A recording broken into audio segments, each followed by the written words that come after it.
Previously on the Woke Real Estate podcast with the student master teacher, Mr. I Stay Woke, Chris Monroe.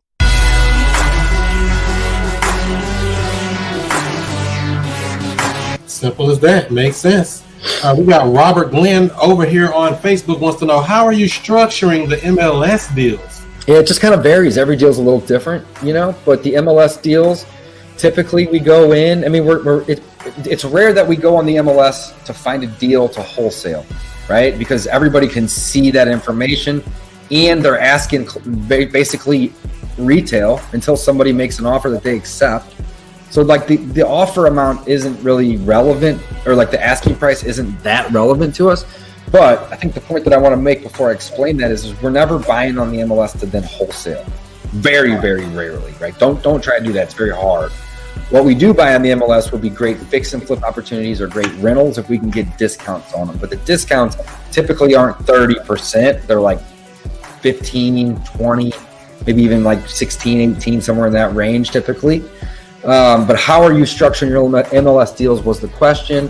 And, I'm not an agent, but my partners are agents and brokers. So they represent us as a owner agent, right? And we just make the offer and we ask for, anywhere from 5 to 10 business days for inspections. And if it all checks out, then, we're typically making our offers not contingent on financing with a private lender.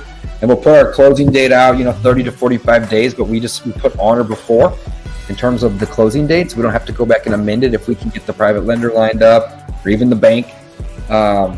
We're typically buying with private money though, right? Because it's just easier to be quick cash, right? But not always.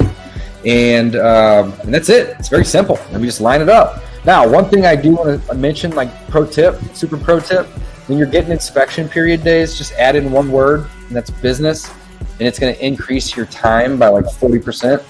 So 10 days is really 14 business days. It's 40% more time, guys, for one word. Slip it in there. How many days do you need for inspections? I need 10 business days. Business days. 14 days. So slip that in. That's a pro tip. But yeah, man, I mean, when we're buying on the MLS, it's a little different, of course. But don't overthink it. You still got to make the offer. You still got to go look at the property. You still got to analyze the deal. Just do all those things. One thing that the MLS is kind of a pain in the ass is the agents are always asking for proof of funds. So get with your hard money lender, get with your private lender, and get the proof of funds so you have it available. Otherwise, they're going to be asking you for it, and sometimes they're not going to submit your offer to the seller until they have it because they don't want to waste the owner's time, their client, which I get. Again, it's not necessarily something they should be doing, but it happens. Just know that it does, and just you can't get upset about it, man. You just gotta understand it. Roll with the punches.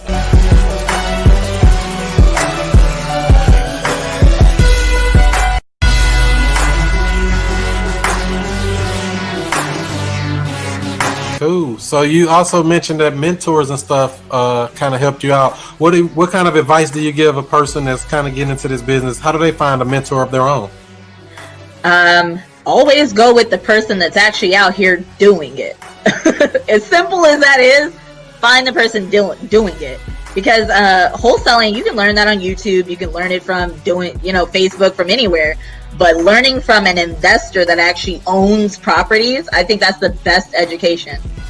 It truly is. Because like they already went through the process. You're going to hear about, their wins, their losses, their everything. And that's the best education ever. Because we all take losses in life, in real estate, no matter what part of the transaction. But those losses as an end buyer is completely different. You know what I mean? Wholesalers, we might say something and, oh man, we lost this deal. But imagine an end buyer losing a deal. They lost probably like $20,000. So those are the real life lessons. Always learning from the people that are doing it. More than anything. Right. Action takers, not talkers. Everybody, I do this, I do that. And you look around, you ain't never did nothing but talk.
Find more leads than you can even process. That's multiple listing service.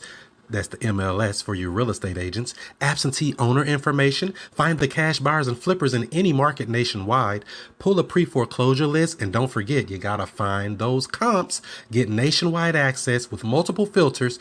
Powered by PropStream at wokesource.com. Get your 7-day free trial today. wokesource.com. That's wokesource.com.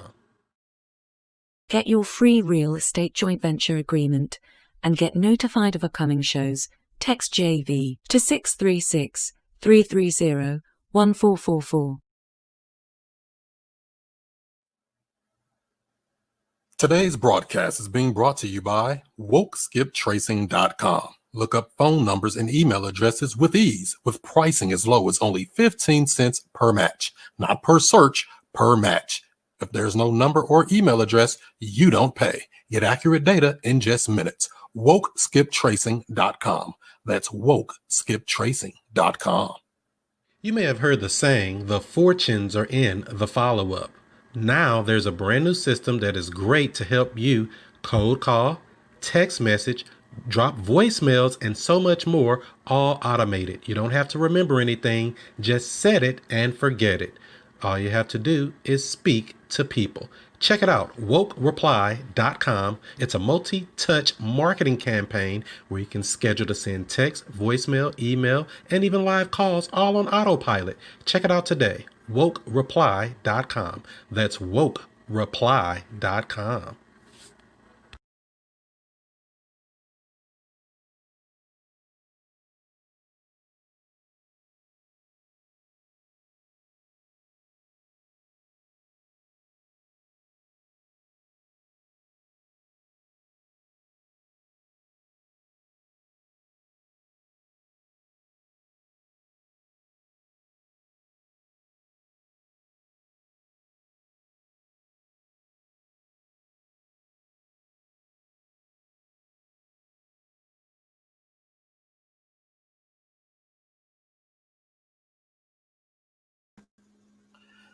All right, ladies and gentlemen, boys and girls, women and children of all ages, it's about that time. It's Monday Night Raw, real estate style. What's going on, everybody? We are streaming live on multiple platforms right about now. Streaming live on YouTube at ChrisMonroeSTL. I'm even trying something new. We streaming live on Clubhouse. You don't supposed to be, some call it crack house because that thing is highly addictive. Check that out as well. So we got them on for the first time. We're going to see how that works out. We are also streaming live on Instagram Live temporarily. If you want the full experience, hop on over to the YouTube channel so you can get the full experience and tap in with the family. We got a great show for you tonight and a great one coming up for you in the next couple of weeks. Next week, we're going to be on with Nico Cherry. We're going to be on with her. The following week, the 25th, we're going to be on with Miss the business queen, Miss Roxana Wilson. That's on the 25th of January. That's going to be a great show. And going into the February, we're going to be on with Sawan, doing a lot of deals out there in the North Carolina area, doing those passive cash flows. But as far as tonight, I got some heavy hitters there in the green room. They're about to come out swinging and bucking and swinging, talking about how they went from $18,000 in wholesale fees, which is good. But they done scale that bad boy up to over $1 million in assignment fees. And they say this year they're going to try to take that bad boy up 4 times more than that. They are on the way out in just a moment. So go ahead and put your name in and where you're coming in from. I'll give you a quick shout out before we get started with the show because we got a nice one for you. It's about that time. We about to get it popping.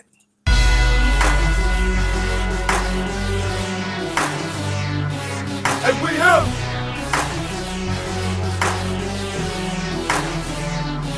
And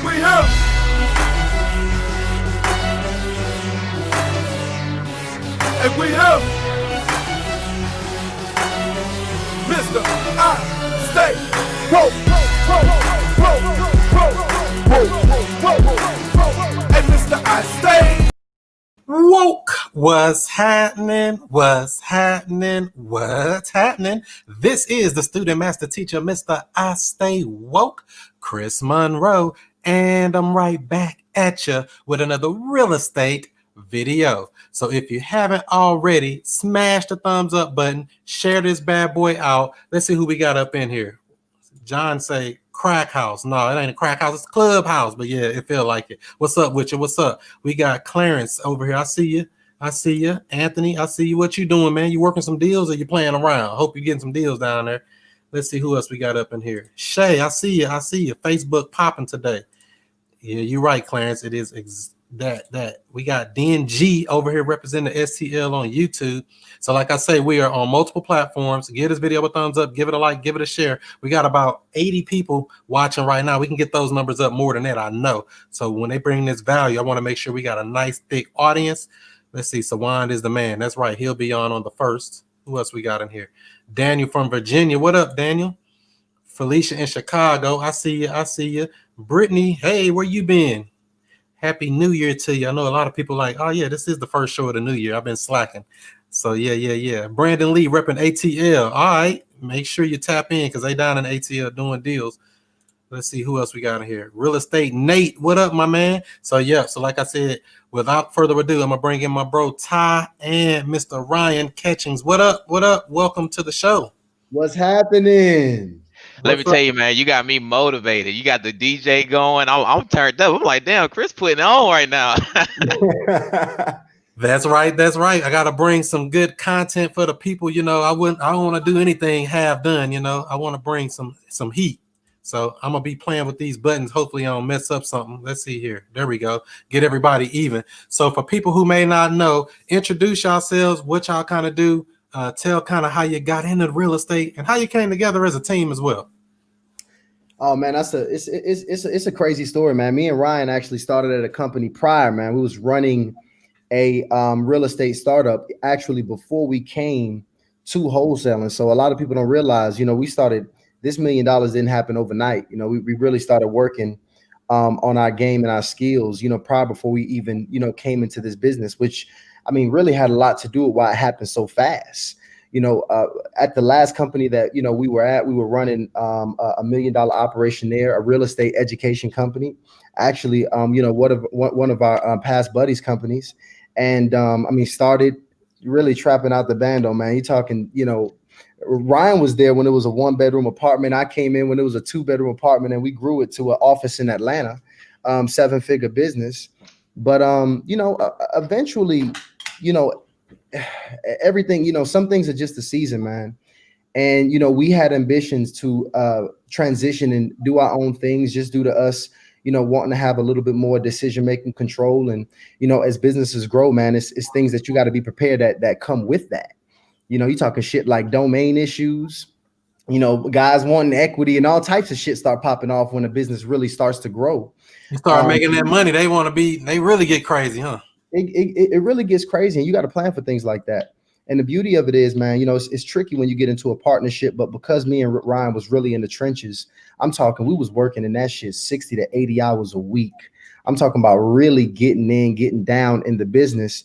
And we knew a lot about how we worked, you know, and we knew a lot about, you know, our expertise, our strengths and our weaknesses. So, you know, it was really a no-brainer for us to go ahead and transition, you know, into this next business with each other. And hopped in the game last year. You know, really we were actually still at the company last year, and transitioned sometime around the summer, you know, starting to really figure this shit out, just, you know, getting things turning in the business, really trying to figure out what direction we wanted to go in. And, you know, about 6 months of momentum, this was our first calendar year, 2021, where we grew it to 7 figures here. And I think Ryan could probably give you a little bit more about his side of things. Listen, Tysean, he just dove straight in, man. I'm trying to get my plug in. Hey, but guys, I am Ryan Catchings, okay? Full-time fucking boss, leader, and coach. We currently own a 7-figure wholesale business here in Atlanta. Just recently expanded to Tampa and Orlando, and actually just this week, Charlotte. So we got some grand plans to take, you know, us from 1 million to 4 million this year. But like Tysean stated, you know, we started in the basement, man. We got it rocking in that 1 bed. And now, you know, we're looking back at what we've done and the transition that we made. I really, truly realize that it's some core principles to scaling your business, which, of course, I'm sure we'll dive deep into that in just a minute. Most definitely. Most definitely. I would like to say, too, thanks to both of y'all coming in and sharing your experience and knowledge and wisdom in this game, because a lot of people feel like it's easy. You know, they said, oh, it's easy. I can just jump into this wholesaling or jump into real estate. I mean, in your opinions, what do you think about that? Is this something that anybody can just get into, or they have to have a certain kind of mindset? Well, I mean, mindset, that's a really good question, because mindset is important, right? And mindset is going to be terrific in having it, setting you up for success in whatever, field of human endeavor that you might be engaged in. But in terms of just wholesaling, if I had to flat out say, like, yes, literally anybody can do wholesaling. And that was why we got into the business, because Tysean, to tell you, I was just as broke, busted, and disgusted as some of our, clients, the situations that they get into as they were, man. So when it comes to wholesaling, yes, everybody can do it. But this is the thing I always, make sure I let people know. Before you get into this business or any business, you have to know what you want that business to look like on the other end. You don't have to be like us and scale this, business to $1 million and have this massive virtual call center, or have 7 people, internally working for you. If you want to get into this business and you want to do a few deals, let's say you want to make 6 figures annually, just know that before you get into it, so that way you don't sign up for something you don't really know what you're getting into. Because Tysean, to tell you, like, I had no idea. I thought this was real estate. This is 10% real estate, 90% sales and marketing. And had I known that to begin with, not saying that I wouldn't have done it, but I probably would have gave it some second thought, and it could have been possibly some more businesses for us to look into at that time. Most definitely. What you think, Ty? I mean, here's the thing. Do I think anybody can close a wholesale deal? Absolutely. Do I think anybody can scale a wholesale business? Hell no. I mean, it's so much that goes into scaling a business in wholesaling, and see, most people are not really learning that, right? And I want to just be clear. A lot of times when you guys are watching YouTube and watching all this information about how to wholesale, they're not teaching your ass how to scale a wholesale business. That's not what you're learning. You're learning how to do these activities that help you close a deal. Yes, but you're not actually putting any systems in place to create a deal closing business. Those are 2 very separate things. And to be honest, when you really evaluate the people that's in the game, they don't want to do that shit. A lot of them go into wholesaling because they want the freedom, right? They don't want that tasking, daunting life that it takes of building and scaling a sales team, which you have to go about scaling if you're going to go about scaling a wholesale business. You can't avoid that fact. There's human beings involved in this business. So you have to scale human beings. You have to build a culture in an office, right? It really just depends on how big you want this shit to really be. But see, when a lot of us, Chris, like a lot of us, like we have these goals and these admirations and, all these desires we want, but we really don't know the scope of work on that shit. So if we're going to ask the question, can anybody close a wholesale deal? Absolutely. Can anybody scale? Hell no. Agreed. Right. Janelle say, so on point, Ryan. Definitely sales and marketing more than anything else. So we definitely want to touch into that, as well as, how do you find these deals? And a lot of people do it a lot of different ways. I mean, I know when it comes to scaling, you definitely got to have enough leads in that pipeline, or you can't scale nothing, right? Right. So what's some ways that you can give some people some advice on how to actually get enough leads coming in to where you're overwhelmed with them, to try to flesh out the ones that you can get the best to rise to the top? So this has been actually one of the issues that we have in our business now. We actually had to we had 3 full-time acquisitions people, and we're like, hey, we're gonna push the envelope. We're gonna get as many contracts as possible. But we find out is that your acquisitions people, especially if they're working full-time, especially if they're motivated, they're going to be chewing through leads. I'm talking about tons of leads. And what we found is that our lead or opportunity provider machine was just not strong enough. So we actually had to turn around and move one of our salespeople to our disposition to sell the contracts that we have in the back end. And now, which now leaves us with 2 full-time, personnel for acquisition. So I would say that lead generation machine is the number one thing that you have to build first in wholesaling. Now with us, we started our business off immediately. I think Tysean and I, we probably dialed maybe a total of 4 hours before we was just like, yo, this shit is not for us. We need to hire somebody for $5 an hour to do this trudging work while we focus on these other activities. But I would say, you got to figure out which channel that you're going to invest in first. Now, this is the thing. You can do everything, but you just need to start with one. And I typically suggest you start with a couple of cold callers, or Tysean would probably think or say the contrary. You actually start with one virtual assistant. Okay, maybe you paying them $800 to $900 a month to send out anywhere from 30 to 50,000 texts a month, which is totally doable. You're talking about a couple $1,000 and you can get that done on a monthly basis.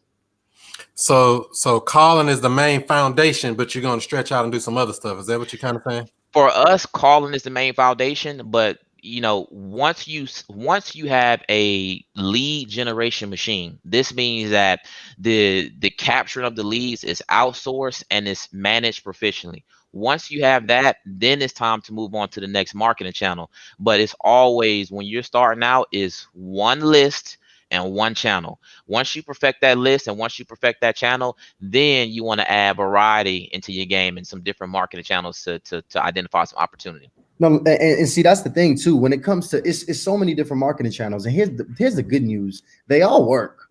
So don't spend too much time trying to figure out which one to pick. We chose cold calling because that perfectly aligned with our strengths. We both have a dense sales background, so it's nothing for us to get on the phone and figure that shit out rather quickly, so we can delegate it and get to the next activity. So if you're gonna spend too much time trying to figure this direct mail shit out, or if you're not an online person and PPC is just not your thing, work to your strengths. And that's just a life actually gem right there. Work to your strengths. So we went ahead and started in cold calling because we already have familiarity with the phones, and we knew that that was something that we could put a system behind very quickly. Makes perfect sense. So cold calling, add in some text. Maybe y'all doing RVMs and stuff like that too, or not really? No, right now we're just focused on cold calling and text, and just kind of give you an idea of what we're doing. For us to provide just 2 acquisitions manager with more than enough opportunity, it's going to have us to position ourselves to be at 1,200 opportunities a month. So with us, we want to get 600 from a $25,000 cold calling engine that we have set up, and then we want to get another 600 from a text message engine that we have set up. So from both of those, 600 apiece, 1,200 opportunities, it should be enough to hold about 2, maybe even 3. We'll have to find out the hard way. Acquisitions personnel. Cool, that makes sense. So, and then also a lot of people talk about JVs and working with other wholesalers and stuff. Are y'all finding deals and working with other people as well like that? Man, let me tell you, first of all, these wholesalers, a lot of them, they just raggedy, right? So like, you just can't be doing business with wholesalers.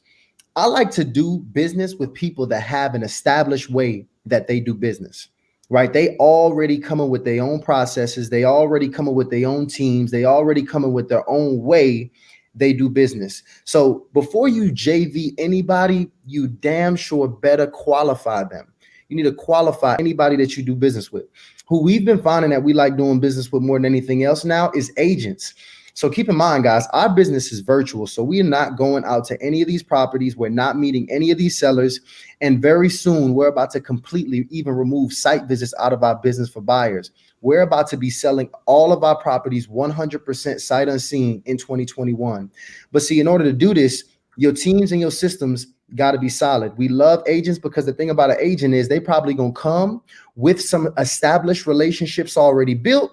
They're going to be licensed. They're going to be motivated. They're going to move, and they're already in all the markets that we're expanding into.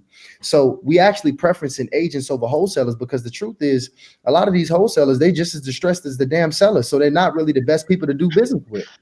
I would agree with that. I would agree with that. Claim that they distressed too. Time. It seems like everybody getting into the business is distressed, honestly. But us, because I know Tysean spoke about, how to identify a good JV partner to work with. But for us, man, it took us a while to feel comfortable because one of our core values is reputation is key. So it took us a quite some time to feel comfortable with accepting deals coming from, other wholesalers because we just weren't very confident that we would be able to deliver. But now let me tell you, anybody who said they closing more deals than us in Atlanta, like, I'm just side-eyeing it. I'm really side-eyeing it because our marketing engine is robust, man. We not only that, guys, we got some crazy, let me tell you, Chris, I don't even know, Tysean, if I should say this, but we're going to change the game in Atlanta.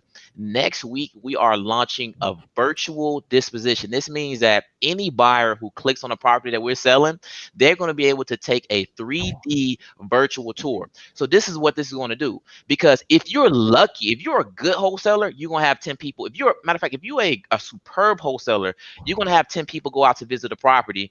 And if it's, if the property is occupied, even less people. But what we find out is, wait, how do we 10x the amount of people to actually get their eyes and conduct a site visit? And what we realize, we're going to go from 10 people per site visit to about 1,000 people, because they're going to be able to go on a virtual tour by clicking a link. So the site visit is at their disposal. And now what's that going to do? That's going to allow us to have a deal doing machine. Like if a wholesaler send us a deal, that shit is as good as sold, right? Because we got 1,000 people, 10 times more than anybody else in our market, because nobody is doing this shit to send a deal. So when it comes to JV and the deal, if you're not working with us, then you just listen to what Tysean says and make sure that you're working with somebody who has a proven process. They have a team of people, and they're not just going to find you a buyer, but they're going to squeeze the life out of the deal and make sure that they get to help you get that deal closed at any cost. That's the only way I would work with somebody outside of us, to be honest with you.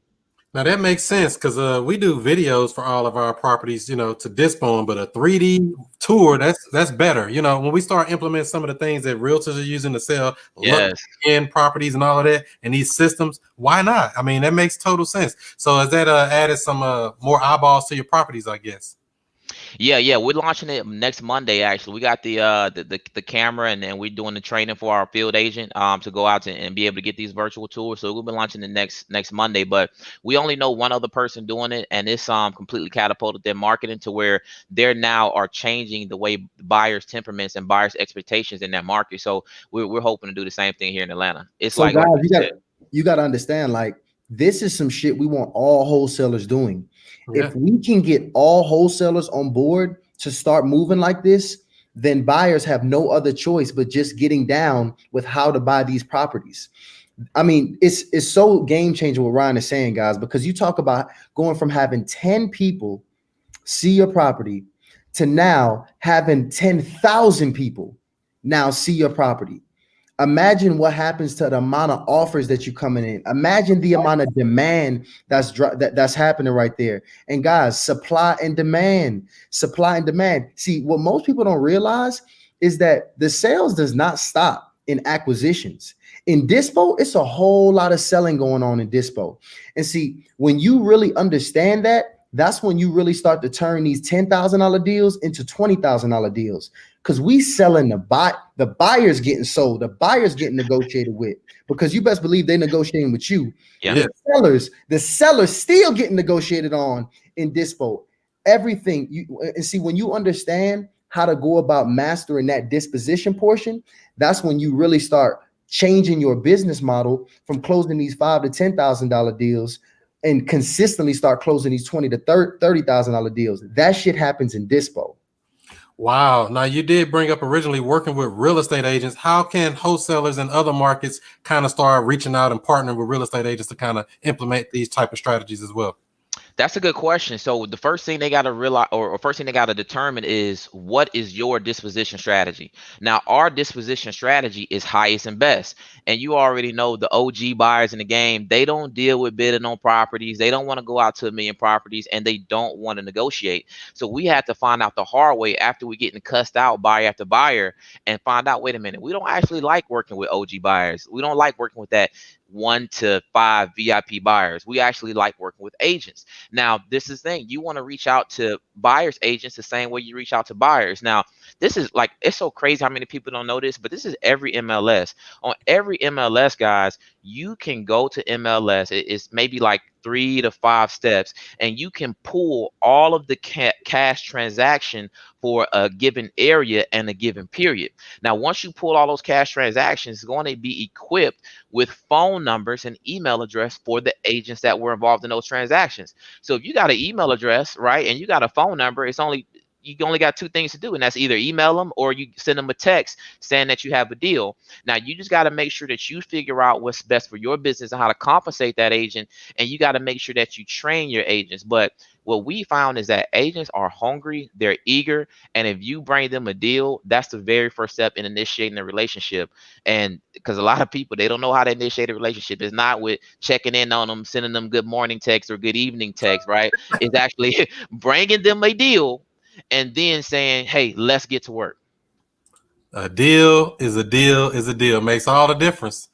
Most definitely. So people, all the people that's watching and listening, make sure to give this video a thumbs up, give it a like, give it a share. They dropping bombs on here. My guy Ty and Ryan down in Atlanta closing up deals, telling you how to get some of your checks to be bigger and get some respect on your name, just like that. So y'all were talking about getting bigger fees. I know you said it's a negotiation on, we already know we're gonna try to beat up the seller sometimes. Some people do, but like you said, a lot of people don't realize you can negotiate with that buyer. I don't just let the buyer slide in because they say a number, they're king. They don't run nothing. I mean, so how are y'all going about actually negotiating and telling them, highest and best, or what are you doing with them? I know you said highest and best, but what else?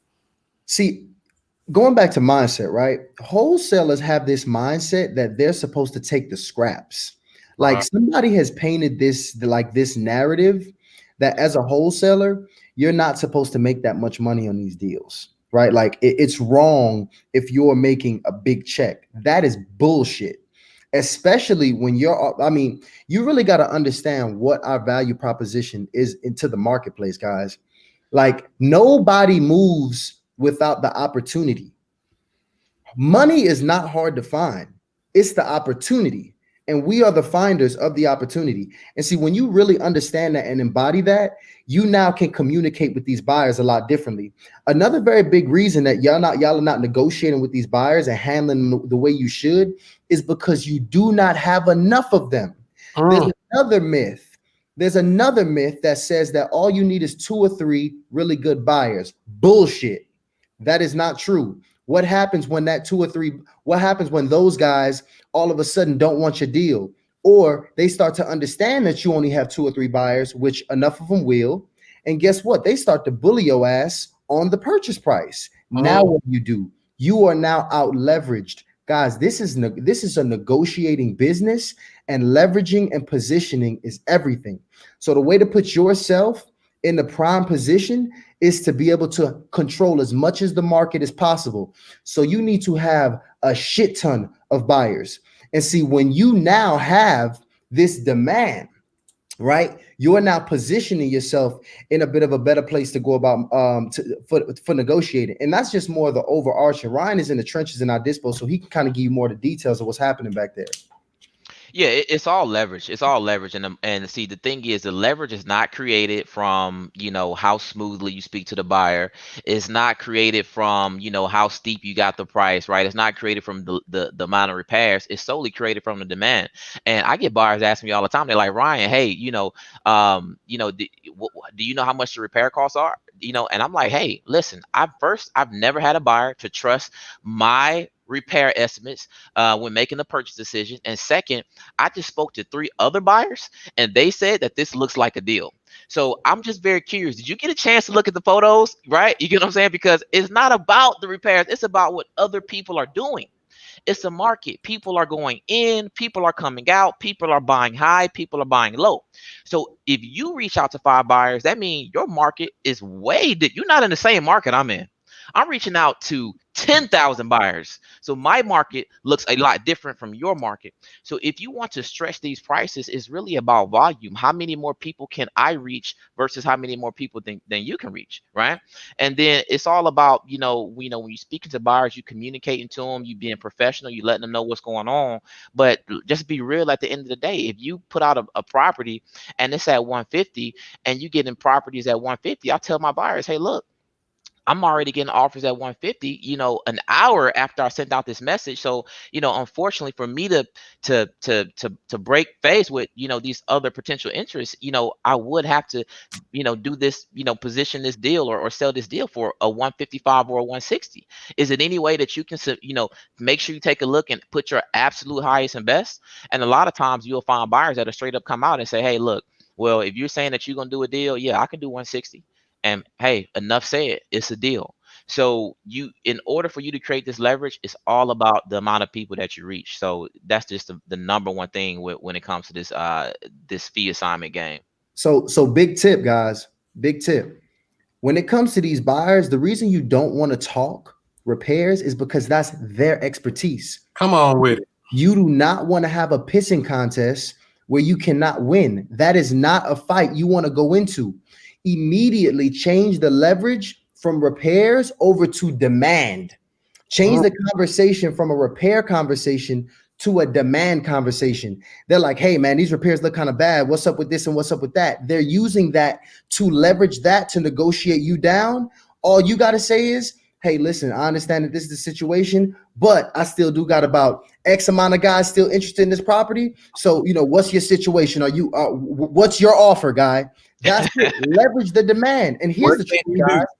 There's no rule. And I actually got this. Listen, there's a book. I've read just about every damn negotiating book you can look up. Maybe y'all want to call it a savage book or not, but there's a book called Trump Style Negotiation. It's written by his attorney. His attorney did majority of the negotiations on his behalf. He dropped the rule that changed the game for me. He said there's no rule in negotiation that says you are to be honest. And here's the reason. Here's the reason. Honesty is actually what people use to leverage your ass. So either you, and I'm not telling anybody to be dishonest. There's two ways to be dishonest, whether that is you manipulating information or you omitting information. Shit is just not being said. You choose whichever one works for you.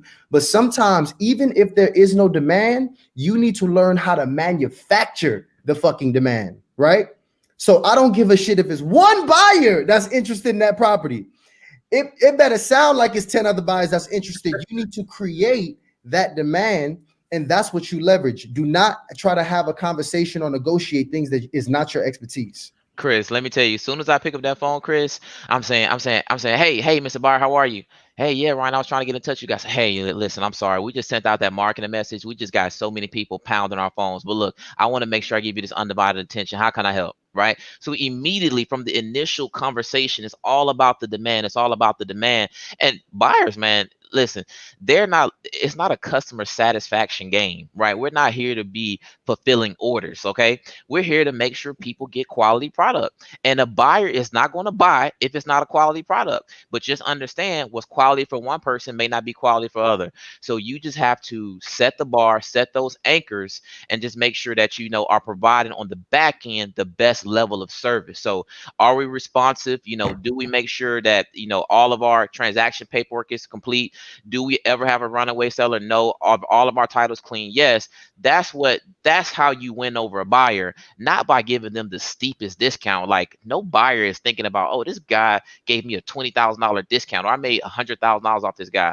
They're not thinking about that. They don't care about you like that. So you just want to make sure you get your money while you can, because these real estate deals, these wholesale deals in particular, they're fickle. You're dealing with 5 to 8 people per transaction. Anything can happen to where you thought you was closing 6 deals and you end up closing 0. So if I'm taking that risk, I'm making sure that I'm communicating up front, and I'm making sure that I'm getting highest and best from everybody.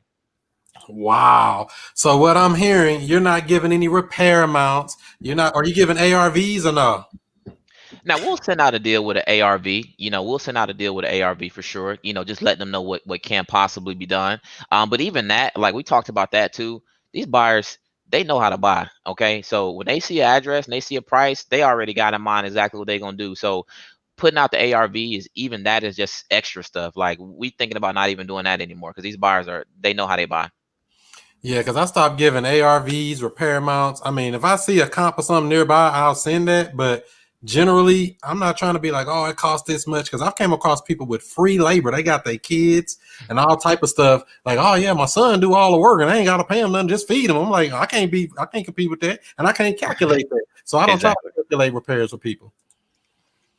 So yeah, that's exactly how that goes. So cool. That's the only way. Exactly. So how do you go about trying to find these cash buyers? I know you said you deal mostly with realtors. Is there any other ways people can try to implement and finding good quality cash buyers? Yeah, it's a lot of ways you can find cash buyers. So the beauty of it is the public record is where all of this stuff is hosted, guys. So the public record is where all of this stuff is hosted. So as you know, the same place that we buy our lists for sellers, you can also leverage that for buyers as well. Because at the end of the day, a buyer is just anything. It's an LLC, it's a corp, it's an Inc. that went ahead and purchased the property, cash. So, I mean, even your the list providers like ListSource, like PropStream, a lot of these people, they have this data, this information. Now, I got a homie that's nasty with the tech. Like he got a bot that's literally linked straight up to the public record that's snatching this information straight out. It's free information. Now, whether or not you want to go about pulling it yourself is the conversation. So you can just go to one of the major data providers, List Source, PropStream, Atom Data. These are all guys who go about pretty much they're list wholesalers. They source the data for you, package it up nice and pretty, and then sell it to you for a fee. You could go about purchasing this information. You got to skip trace it, and then you contact these people through a lot of mediums. Now, here's a gem. I'm almost scared to tell y'all this shit. A lot of people are, everybody's talking email campaigns. Let me tell you, SMS, the SMS channel for the buyers is how you sell these deals. People are in their phones. So we are blasting thousands of messages when we get a deal to buyers, to agents, anybody that we feel will help us go about getting this deal sold. And we're selling a damn near 100% of our deals right now through the SMS channel. The email right now, don't get me wrong, email can definitely still get deals sold. But right now, man, I'm in love with SMS. Yeah, the best and the easiest, man. The best and the easiest way to go. So I know I've heard people also say things like, oh, talk to your buyer and ask them how they want to be contacted. They might want text, they might want email, they might want a phone call. Do you look at processes similar to that as well, or you just do it the way you like to do it? We just like, we look at ourselves as the big dog. Like, the person holding the opportunity is the big dog. So we may ask, but at the end of the day, it's like, it's enough people answering text to just do whatever channel we want to do. And text works, so that's what we do. Now, if you have that buyer that's like, hey, I don't use text, I use email, it's just kind of like, that's probably not the buyer we want to work with, to be honest with you. So it's a marketing channel. It's a marketing channel. So just how you want to use the marketing channel on the front side of the business with the sellers that allows you to get the most reach, right? That's the most powerful. It's the same mindset on the back end of the business, right? If your email campaign is fire, it's not going to spam, your response rate is high, that's what you're selling the deals with. Well, look, invest in that, master that, right? But you need to do not build your business around buyers. Don't do that. Or a buyer. Do not build your business around a buyer. Build an efficient business. And you got to figure out what that looks like for you. And for us, man, SMS, that's what it is. Yeah, I've seen a lot of people say, yeah, I got this buyer and he want this and he want that. And I'm like, what? I mean, there's buyers everywhere want all kind of stuff, but it don't work like that. We had to learn that the hard way, Chris, because we had buyers. I mean, these buyers are smart, man. They've been doing this game for a while, and even the way they used to talk to us was like, "Hey, I don't want to do this. I don't want to do that. If you don't do this," and now I'm like, "All right, well, hey, sounds like we can't work with you." And we have buyers that I tell all the time, "Hey, listen, the way you do business doesn't fit the way we do business, so unfortunately, we're not gonna be able to work with you. I'll go ahead and remove you from the list." And they will call up and apologize and try to get them back on our buyers list because they realize we have deals and we do good business. Like, nobody is calling people back. Nobody is walking people through the process. Nobody is being responsive as you are. So if you do those things, buyers will work with you, but you just have to know what your process is. And when it comes to buyers, we don't flex on our earnest money, okay? And I'm gonna tell this for everybody. If your purchase price is under 100,000, you should be doing 3,000 earnest money due within 48 hours. If your purchase price is over 100,000, you should be doing $5,000 earnest money due within 48 hours. And not only that, you communicate to your buyers, hey, listen, yes, you do have 48 hours to submit this earnest money. However, we will still continue to market this property until your earnest money is deposited and we receive a receipt. So we advise that you get this over to us as soon as possible.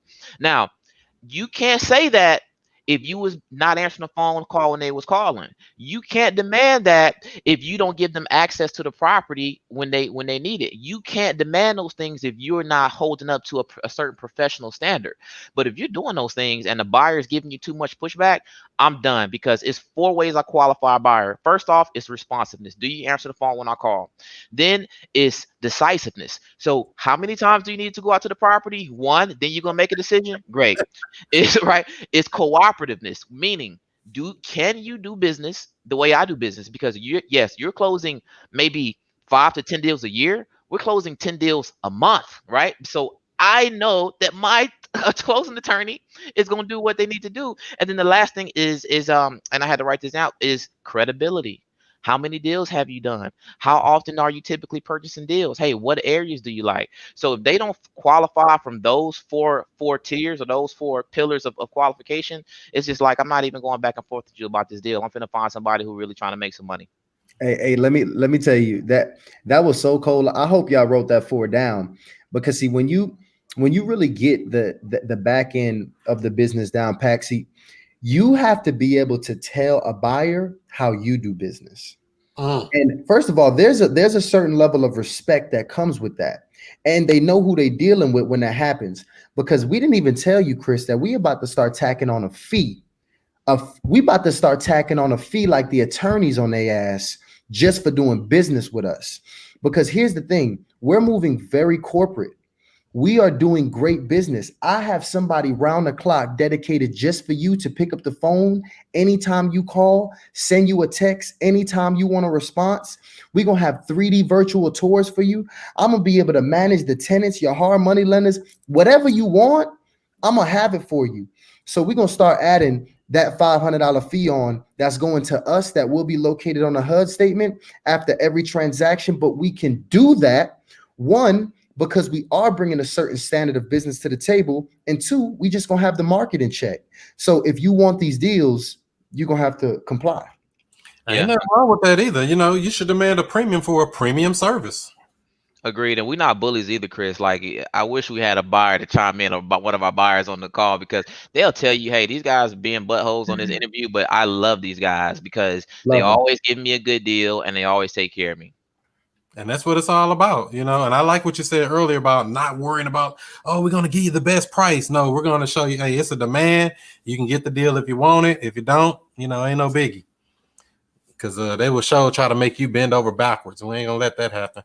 Yeah. You can say a one-stop shop business, a boutique business. That's what I'm talking about. Shout out to Shanita.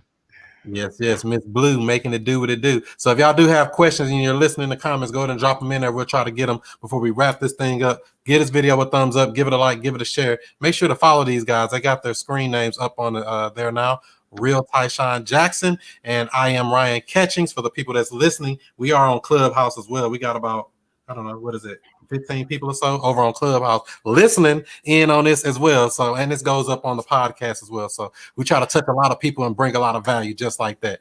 Chris, so, I just want to say, man, like I've only been, now look, we just getting our personal brands. I've only been on a couple of podcasts, but your shit has be like, bro, I'm already asking, can we get on again? Like, I'm loving it. Hey, you guys are welcome anytime, man, because y'all provide value. You know, when you can actually change other people's lives, help them rewire some of that bad programming they got their whole life, make them see things in another way. Hell yeah, come on back. You welcome anytime. You know, I'm supporting y'all guys anyway, you know, because I know that when you help other people help you, and it's all a big network. So we all a family in this thing, for sure. So let's see what we got here. They say shout out to you, Ryan. They love you and Tysean. Y'all spitting fire. That's what I love it. So cool. So I know y'all. So when it comes to talking, I know we talked about the buyers a little bit already. When it comes to sellers, what are y'all doing? What are some of the tactics and strategies you're doing to get them at the price that you need them to be at? Some of the negotiation things you're doing with them. That's a really good point. So, man, when it comes to the acquisition team, first off, myself, man, I'm very big on making sure that those guys are trained and skilled on there, man. If you're gonna be on the phones, if you're gonna be, you know, in that part of the business, if you personally are talking to these sellers, study the game. That's my first advice to you. Okay, understand sales, understand the fundamentals of what is going on in this conversation. But the same thing, here's the truth of it, Chris. A lot of what I'm doing here is the same shit I've been doing in every other business. It's the same structural format that's being done here, as far as you know, how we're holding these sales conversations. Now, the negotiating aspect is where things change. A bit. One of the biggest things that we do inside of our one of the biggest things we teach to our salespeople is, you guys got to understand, one thing that we're not doing correctly in this business is asking questions. Guys, we are not asking the right questions, and we are not asking the right questions with the right intent. So when you're asking these questions to these sellers, like when you're asking, hey, what's the condition of your property? What does the kitchen look like? A lot of you guys are just asking this just for, really just to talk, right? Really just to, I guess, have the seller just give you this information with really no intent to know how you're going to leverage this information. I want you guys to understand this. When you're asking questions to this seller, what you are doing is you are looking for a problem. You are looking for a problem. We are looking for leverage. If there's no problem to solve, our solution has no value, right? And then when it's time to negotiate, if you negotiate and you have not found anything to leverage, your negotiation is weak. So we're looking for things that we can leverage prior to talking numbers. So always keep that at the forefront of your mind. Don't just aimlessly go about asking questions. Okay, that's the first thing that I would recommend. Another thing that we're doing is we're closing contracts 100% virtual. So where a lot of people will say, do not make offers, do not talk numbers over the phone, we're doing the exact opposite. That is exactly what we're doing.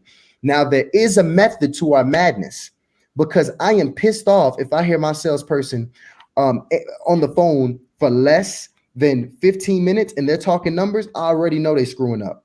Okay, because you're not supposed to immediately go in talking numbers. That's not how this works.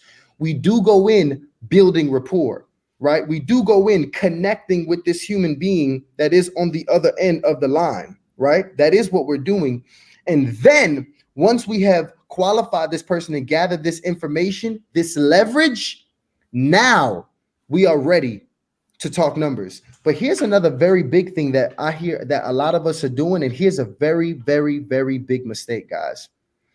One thing that I've implemented that makes a world of change. First off, I do not come out with my exact offer. Ever. I do not come out with my exact offer. What I'm going to do, a part of me qualifying you to see if you're motivated, is I'm going to give you a range at which I need you to be in for it to make sense. And it's not for me to try to figure out exactly where I'm going to close you at. It's just to get a response of where you are in that. Because if you are way away from my range, you are now a bad investment of my time. I don't need to keep you in my pipeline. So the range in which I give my seller is also a form of how I qualify them to see if they're worthy to stay in my pipeline.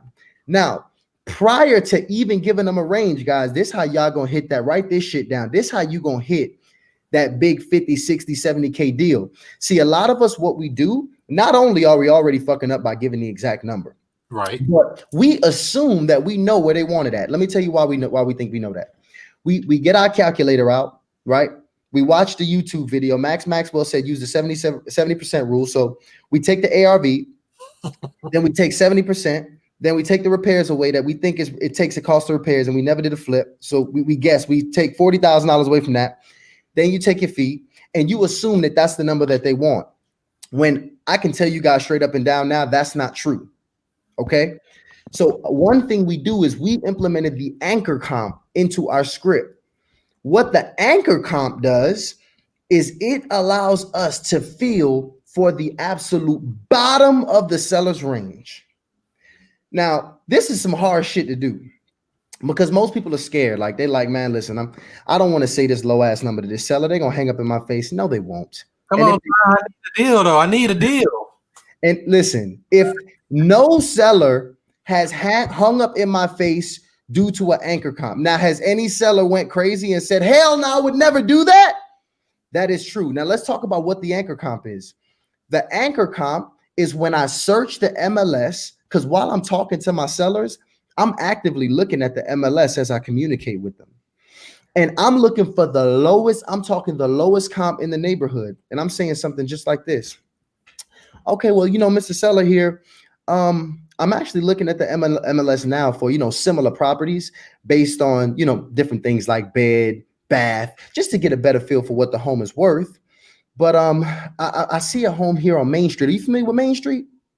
Yeah, I'm familiar with Main Street. Okay, well, 123 Main Street. It looks like this property sold here for about $40,000. Was that about more or less what you were looking for? Oh. Now you shut the hell up. I don't care if your MAO is 120,000. I don't care. That has nothing to do with this. What you have to understand is people have a range at which they in their minds will go about selling this property for. And a lot of times we assume what that range is. We assume it must be near this MAO. We assume it must be near the ARV. We assume it must be near the Zestimate. No, it's about them. See, that anchor comp, a lot of times, believe it or not, we had it happen one time to my new salesperson. That shit was so funny. I think his MAO was at 75,000. This lead, he came out at like $30,000, and she was like, well, other guys are offering me around 35. He was like, well, we can do 45. First off, I was pissed off. At that. But we still ended up closing a 40K deal off that one, right? It was a big deal for us. And see, if he would have assumed what they wanted, that would have never happened. Now, I could go on for days about some of the tips and strategies we're doing on acquisitions, but those are some of the most powerful ones that we're using to go prior to us to really get that price down as low as we can.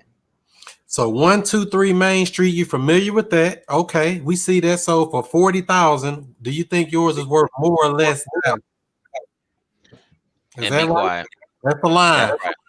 They better implement. Don't be just listening to your friends and don't implement nothing.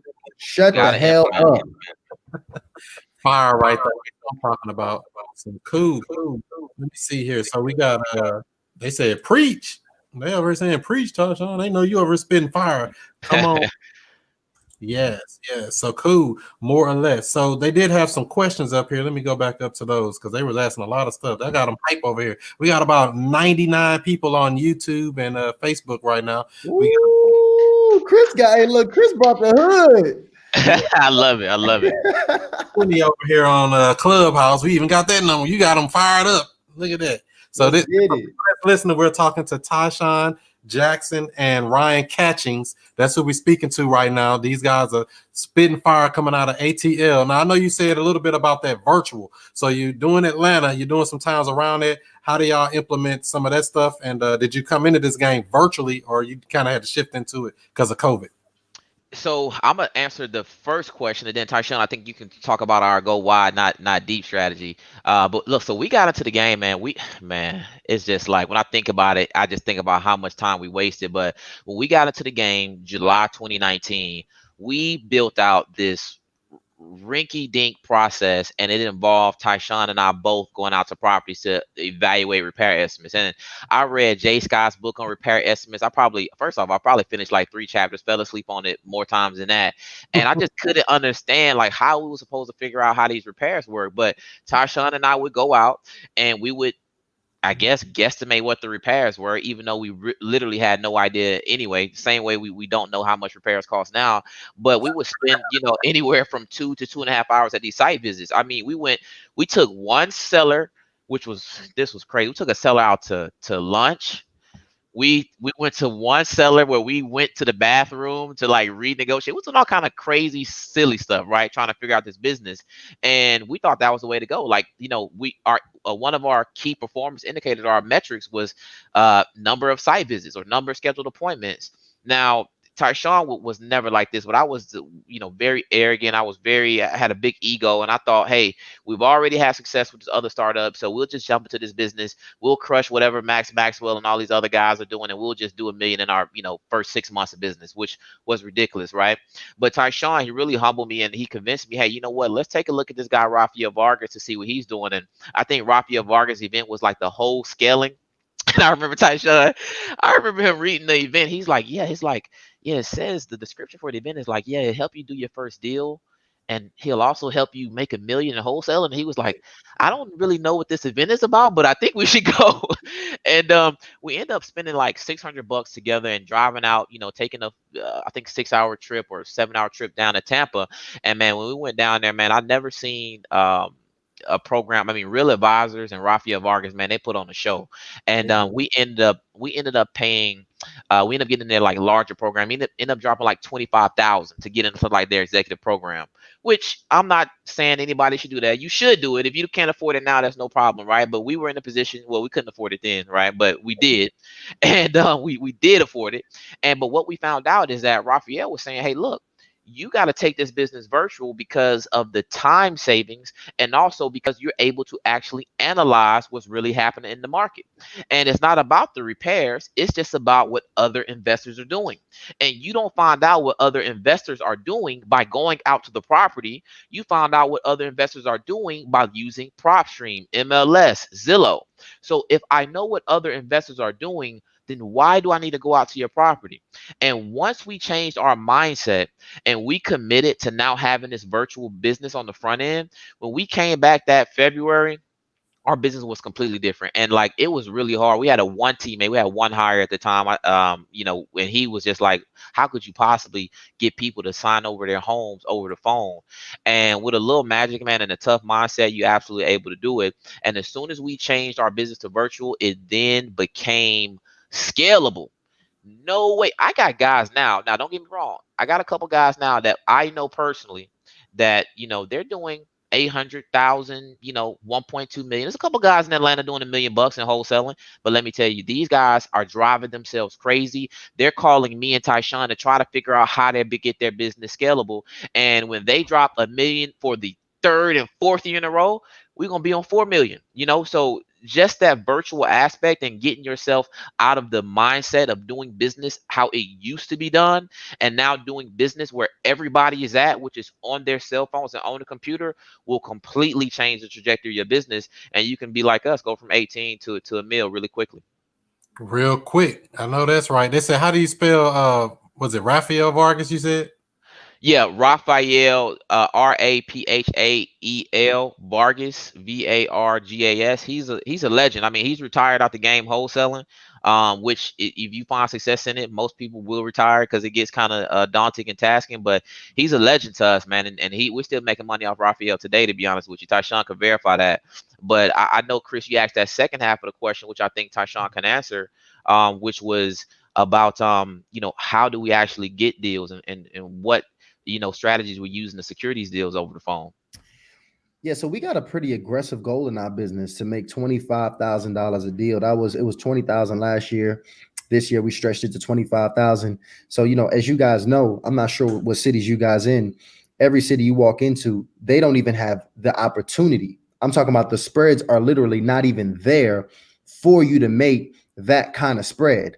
Like right now, we used to market. A good example here in Georgia, there's a small city called Macon, Georgia. I'm talking about that the average house that's being bought there by investors is anywhere from 10 to 20,000. How the hell I'm gonna have a $25,000 spread if the investors are buying it at 10, 15, $20,000, right? So what that means is that market is an unqualified market for the business model that we have. So for us to go about selecting a market, one, I need the market share there, right? What do I mean by market share? I mean the type of property that we're typically closing and making that spread on. So I need the characteristic of that property to be there. I'm talking built between, the 1940s to the 1970s, right? That's been owned for 10 years ownership, 3-bedroom, 2-bath. That market share, I need to have that there in that neighborhood.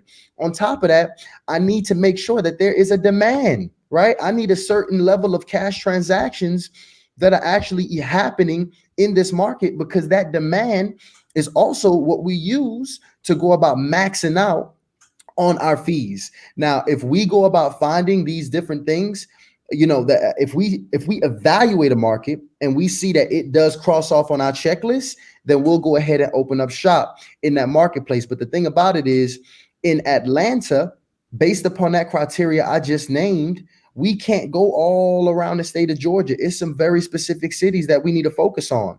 So now, if I want to go to $4 million, all of a sudden Atlanta doesn't have enough opportunity. Now, if I want to be a $500,000, $700,000 company, Atlanta's great. Shit, to be honest, you could run up I think maxed out, we could probably do 1.5 at our highest and best, dominating the market of Atlanta. We could mess around and do 2 million here. Now, the thing about it is that's still a cap. There's a capacity there. So what you want to do is go wide, right? Go wide, not deep. what that means is stretch out and expand into these other markets. And what you end up doing as you build a powerful marketing engine, you now can scrape the low-hanging fruit from these different markets that fit your criteria, and you can start closing consistently those big deals. Yeah, that makes a lot of sense because we have some houses like that here, 40, 50,000. You're not going to get a $30,000 spread on a $50,000 house. It's just not happening. Exactly. Unless the seller bringing money to the table. That's very well possible. You know, a lot of people don't think sellers bring money to the table. They will. You know, They sure will. The pain is there. They'll do it for sure. So cool. So how long were y'all doing regular in your market before you started branching out into the virtual stuff? We actually just launched in Tampa about a month. Actually, it's about a month and a half ago now. I think it was like late November, something like that. But I mean, we got a contract. We got 2 contracts the first week we launched in Tampa, and so of course when we did that, we was like, okay, launch it in Orlando. then we got a contract in Atlanta. We're like, okay, launch it in Charlotte. Like, so we just launched in Charlotte today, actually. And the thing about it is, once you get it down in Atlanta, man, it's like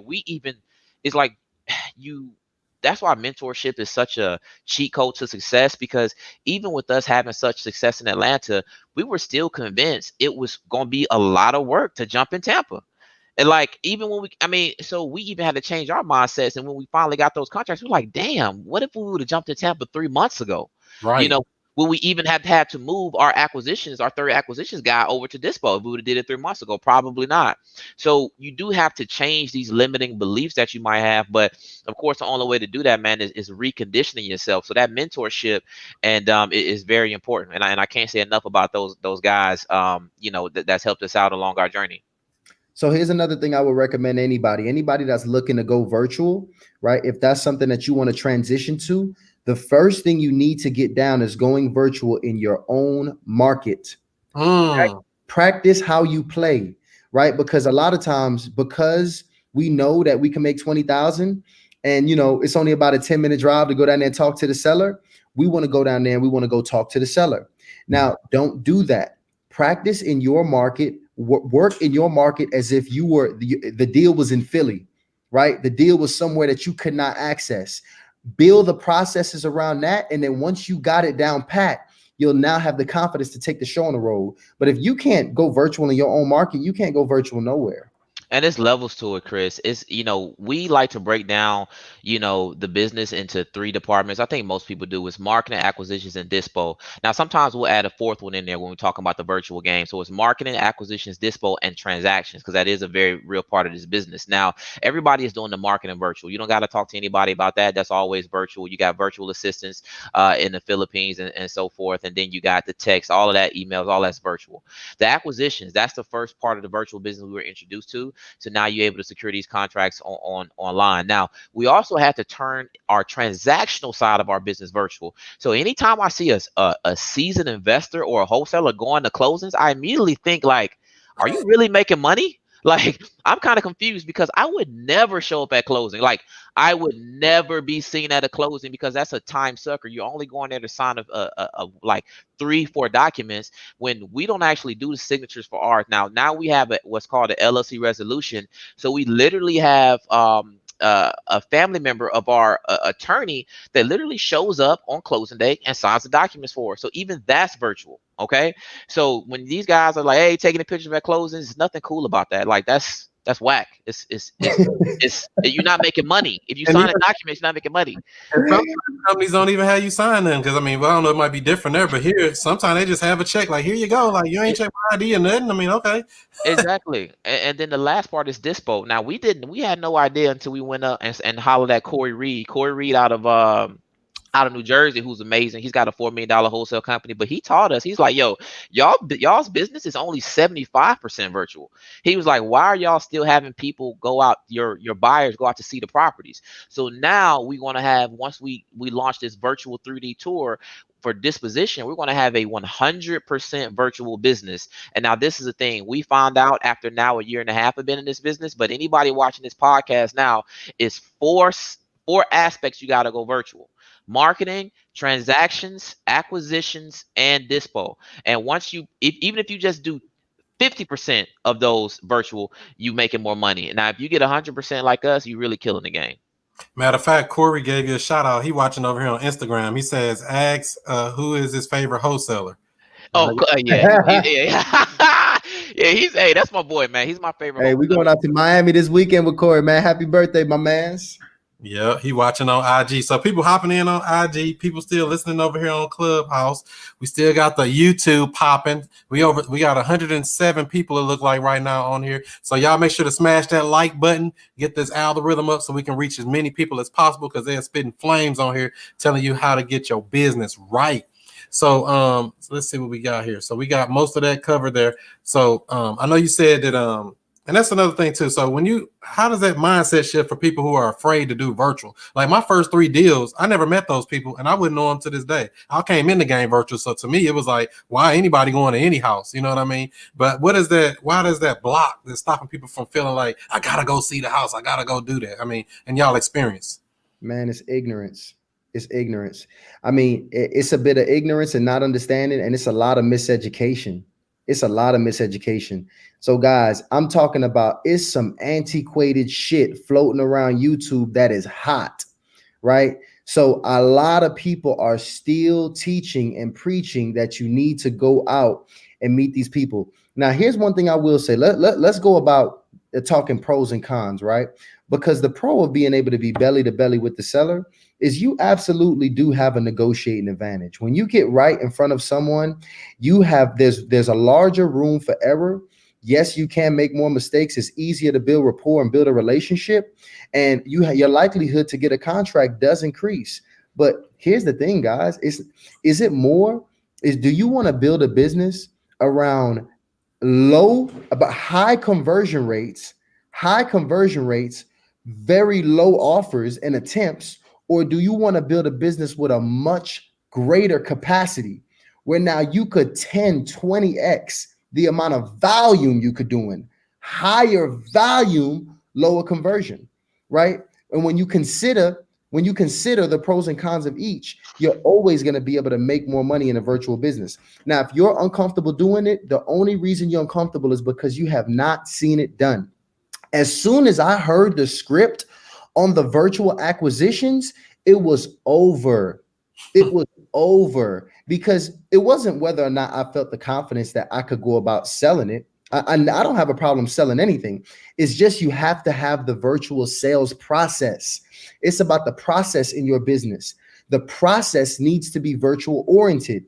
If the process in your sales, if your acquisitions process, being more specific, is that you qualify the seller, right? You set a site visit, meet them at the property, make the offer, you're literally building a business around an in-person visit. And let me tell you how bad that shit can get. We built all these fucking elaborate property inspection sheets. So when I went out to the property, I had a clipboard and a property inspection sheet and an estimated repair sheet so I could look professional. And I had thank you cards that was drawn out so I could hand them a thank you card. And I was building a business around this bullshit. So you have to get away from that quickly, so you now can start building a business that's virtual completely. And like Ryan said, different parts of the business have different processes, and each of them you're going to have to put your own work in getting them virtual. So the earlier you start on it, the quicker you can start getting momentum in that direction. Makes perfect sense. They got Winston over here on YouTube says, how are you scaling your walkthroughs right now? I'm curious how quickly that picks up, because I want to ask Winston, like, what walkthroughs? Is it the disposition walkthroughs for our buyers, or is it like a walkthrough for a seller? And I guess we could do either one with a video, Okay. Video or pictures. I mean, because sellers they'll send pictures all the time. I let them send me all the stuff if you tell them exactly what to do. Yeah, so we don't do walkthroughs on the front end. So we just, I mean, I don't even know what else to say. Like, we just don't do walkthroughs on the front. We we tell the seller we trust your description of the property, and based on your description, I'm seeing what other investors are purchasing this property at. So this is what we're willing to do.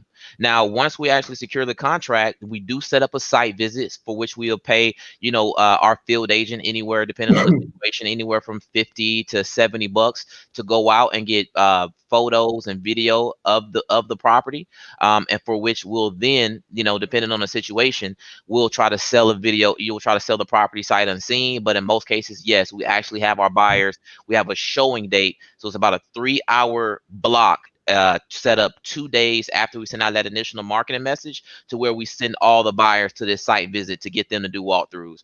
And typically we'll pay about $50 a gift card for a seller if it's a occupied property, for the seller to actually leave for those 3 hours and go out to dinner. Now, that's not the ideal on the back end, right? Because that's why I said we're moving toward the 3D virtual tours, because starting in February, we won't even allow buyers to go see the property. It's literally, hey, look, you just seen the 3D virtual tour. We could put in the contract that if any foundational or any mold or any crazy issues pop up, you can back out the contract. But otherwise, you see the property online. That's all you need to see, and we're willing to do a contract. But it's not, you really can't scale site visits. So unless you go virtual. Right. And that's what she just asked. How do you find your boots on the ground to do that? That's a good question too. And I'll let Tysean take that one. So here's one thing I really like doing. First of all, I like making sure I'm building a brand and relationships in these marketplaces, because the first thing I like, all the people, if we can get to a point, guys, where everybody we work with is absolutely referred, the likelihood that you're going to run into somebody that does good business goes through the roof. So the first thing I'm doing is I'm hitting up the top dog in that area, and I'm saying, yo, who the hell you do business with, right? If I know somebody closing 10 deals a month, your attorney got to be fired. Right. Because if not, they're going to be dropping the ball. You're not going to be doing business with them. So I'm going to the top dogs in these marketplaces, and I want to go about getting your whole Rolodex. And that's how we built up a lot of really good relationships. Now, if you don't have these relationships in these marketplaces, it adds a level of complexity. Now you're going to have to go about and vetting and now trial and error, what these relationships are going to be like, which you can find your runner on Craigslist, right? You got TaskRabbit. You can hire somebody on TaskRabbit to go ahead and get your contract signed. If your seller don't have an email address, you just better hope that person on TaskRabbit ain't a slime ball and ain't going to close that damn deal themselves, right? Yeah. So that's the risk. They won't know how to do it. No, I don't know. True. That's true. And we reach out, we really leverage our relationships. We got a guy, Jeff Henry, shout out to him. He's a mogul too. I think it's like Real Tech Mogul, and that's TEK, Real Tech Mogul. He's out there in that Tampa area, Tampa, Orlando, and we just reached out to him when we jumped out there. But because we had a prior relationship, he was very open about sharing his field agent with us. So this is the thing. Now, if you contact me on Instagram and say, hey, who's your field agent, and I don't have a relationship with you, I don't know how you do business. So I'm not going to be very forthright with giving you the contact to my field agent. But assuming we had a relationship and I know that you do good business with me, then of course I'm gonna give you the contact for my field agent, because she wants to make more money too. And how else to make her happier than to help her scale her business? So just making sure, like I said, one of our core values, guys, is reputation is key. So just make sure that you always present yourself in a grand fashion and making sure you're doing good business, because if you do that, nobody will have a problem going out to properties and take pictures. Everybody is looking for a side hustle. It's like the year of the side hustle. Right. The gig economy, right? Gig economy, period. Everybody want to get in. Ain't nothing wrong with that, right? So make sure y'all get in and give this video a thumbs up. If you're listening, smash the like button. We on with the real Tysean Jackson on IG, and I am Ryan Catchings on IG. Follow these guys. Great inspirational story. I love the show. Black people doing good. Let them know that we ain't all just bad and all. We get a stereotype automatically, right? Yeah. So I like to highlight and show we doing good things out here, Man, we are, man, and you man, I'm getting some. I'm trying not to be rude, Chris, and it's not because I'm texting. I'm just looking at this feedback I'm getting in my DMs, man. Like, people are loving it. People are loving it. Look, you made my day with this one, man. This is fun. Ain't nothing wrong with it. That's how we got to do it. We try to help as many people as possible. So we got another question here from Vin Shells on YouTube. Says, I'm having trouble closing with tax delinquent properties. Most title companies don't want to work with wholesalers. Should I even tell them I'm wholesaling? Now, first off, you should tell them that you're going to call somebody else who works with wholesalers. That's really what it is, guys. Like whatever market you in, you're looking for somebody that does business with you. I'm not embarrassed.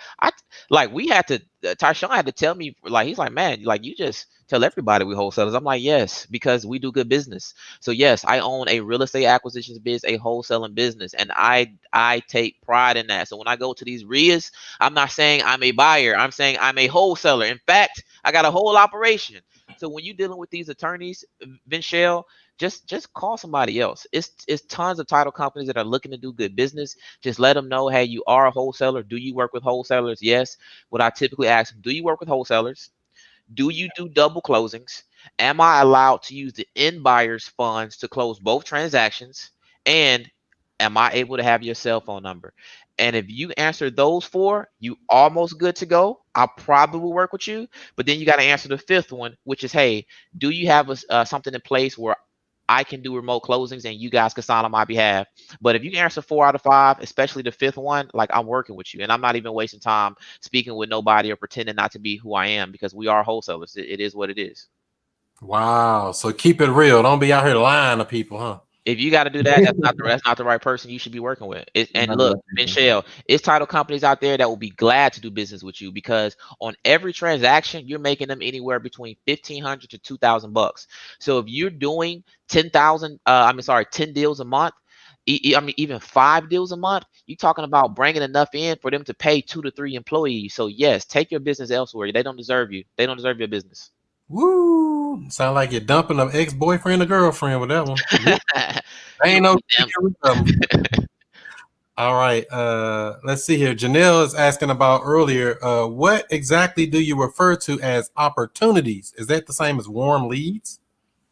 Yeah, so opportunity. See, we had to figure that out too, because everybody's definition of opportunity is not the same, and you got to consider too, right? Opportunities can change per marketing channel, right? Like the same thing that's a text message, you might have a different standard for your text message opportunity than you may for your cold call. So like you really gonna have to define these things as you start the scaling and growing your business. So for us, our cold callers, what happens is our script is designed around them qualifying specifically for what we have defined an opportunity, which is a property that is 15% below Zillow. It does need work. They are interested in selling, and they are interested in selling within 60 days or less. Now, if you do not qualify within those parameters, you are not an opportunity. Let me tell you something. If a seller goes on my damn website and they go ahead and fill out that cash buyer name and email, you automatically an opportunity. You went ahead and went on my website and said, I need a cash offer, right? But that's through that channel. So what you're going to do, that's why it's one channel, one list. As you put these channels in place, you're going to define who is going to make it through this channel, right? And go to the acquisitions team and go into the trash can or whatever other disposition category that you create. So that's what we have for our cold callers. And Janelle, you got to understand is we had to kind of change. Oh, I'm sorry. Go ahead. 1 second. Now you said about putting them in a trash can. At what point do you know it's time to just discard them and throw them in a trash can? Well, first off, one time, if they tell me that they already sold the property, right, then that's when the head, boop, I'm not dealing with that. You already sold the property. We too late here. It's no life. If you tell me not yet, right, or hit me up a year from now, I'm not throwing you away, right? We got a very special disposition for you called nurture, meaning we're going to come right back to you a little bit later, right? So you also going to have to create what these dispositions are. So depending on the responses that you get, you could properly disposition your data, because a lot of this data, guys, data does not expire, guys. Data does not expire, guys. And at scale, data is some of the most important shit in this business, and you want to learn how to organize it quickly. You're right about that. I found deals on old data. What were you chiming in on there, Ryan?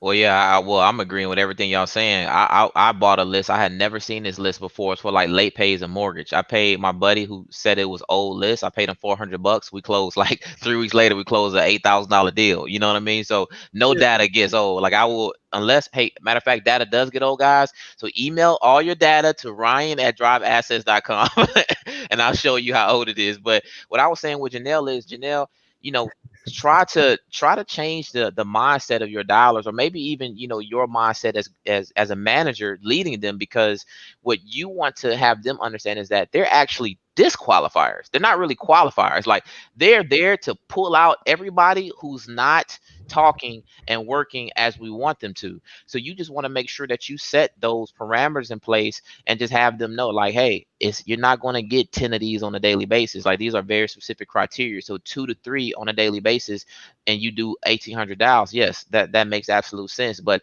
they're disqualifiers more than they're actually qualifiers.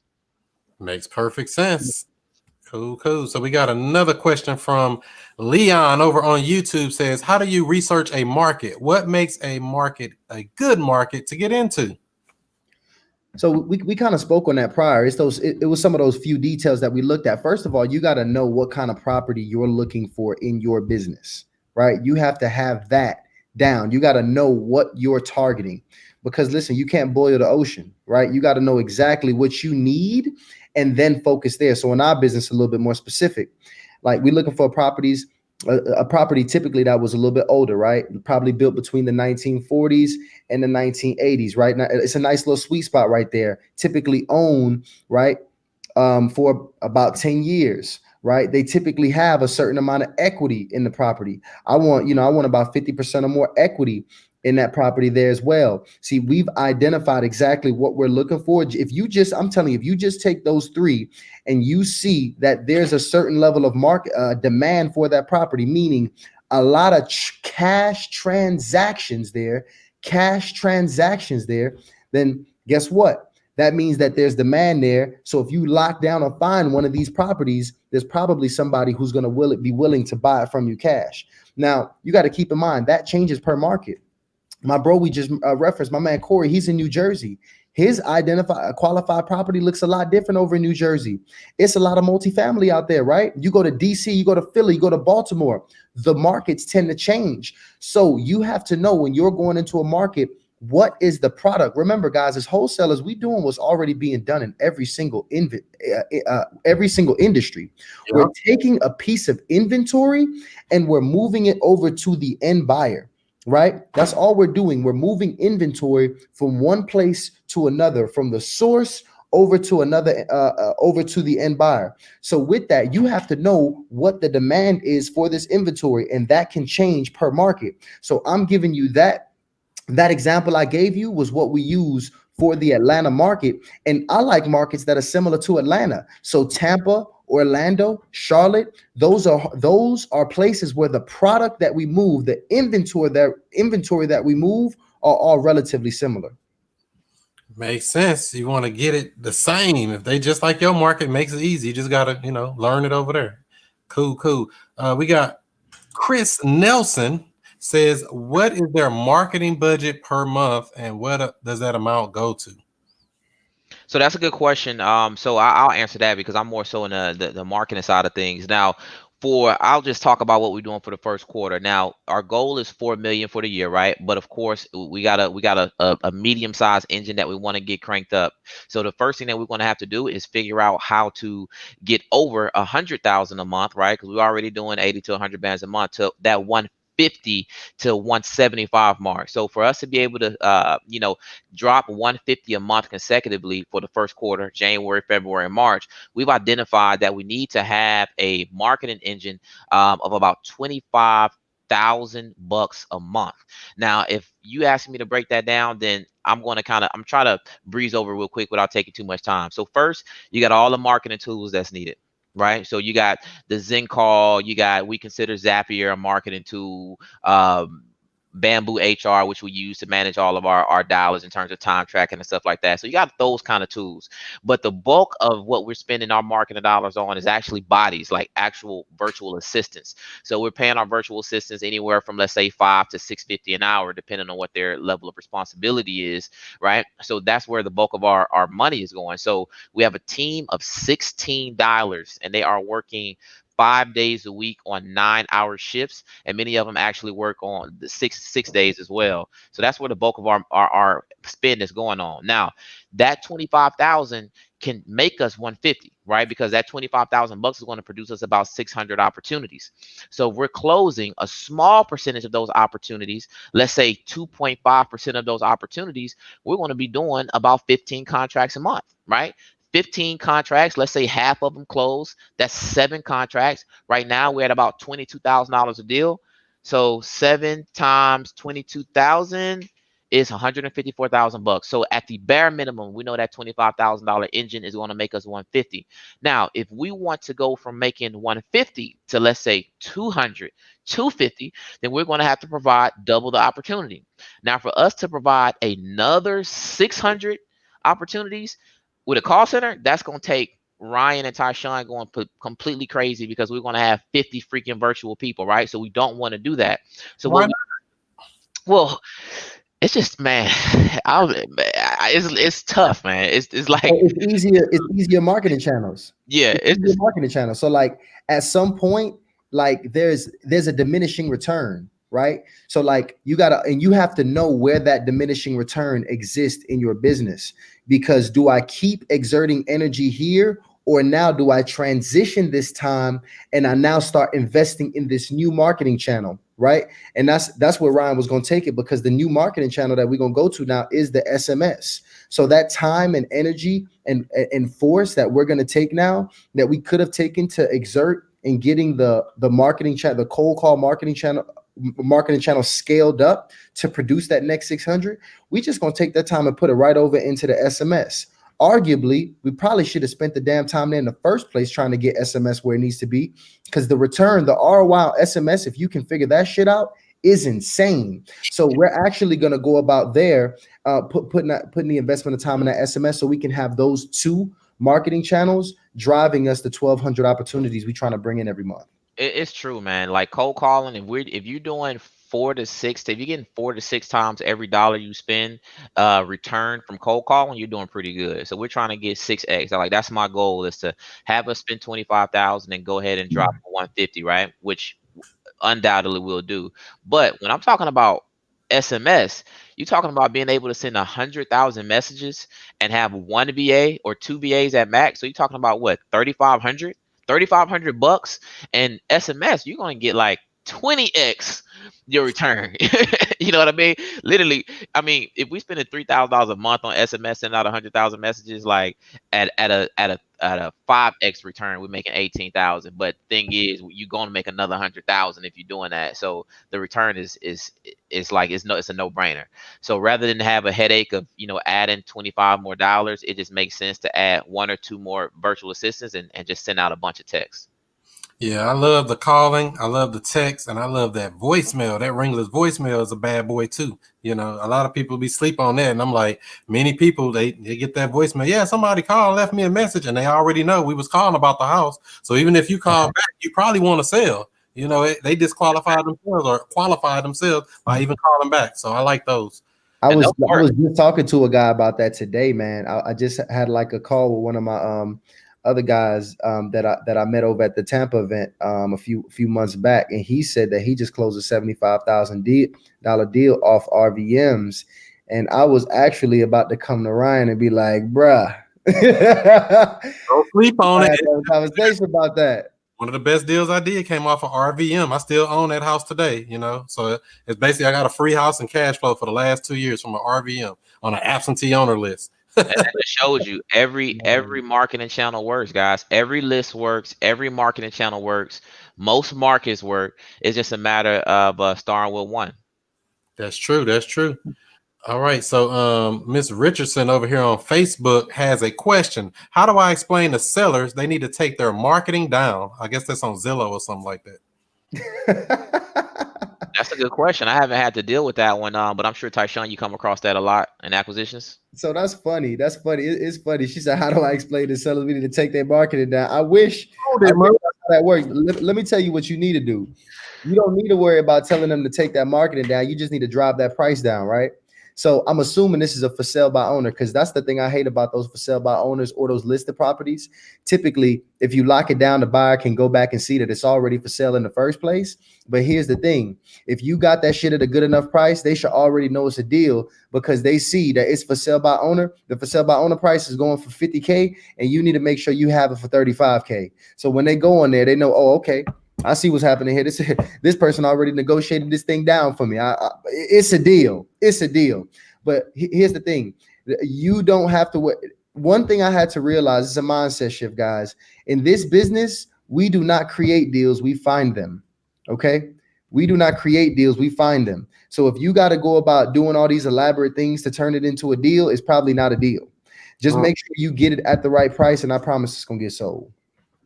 True facts. And Miss Richardson, we tell them, and if we find a for sale by owner when they sign the contract, this is contingent. You need to take that down. You need to take it off Zillow right now, like right then and there on the spot. Release that listing so that because we might use it depending on what our exit strategy is.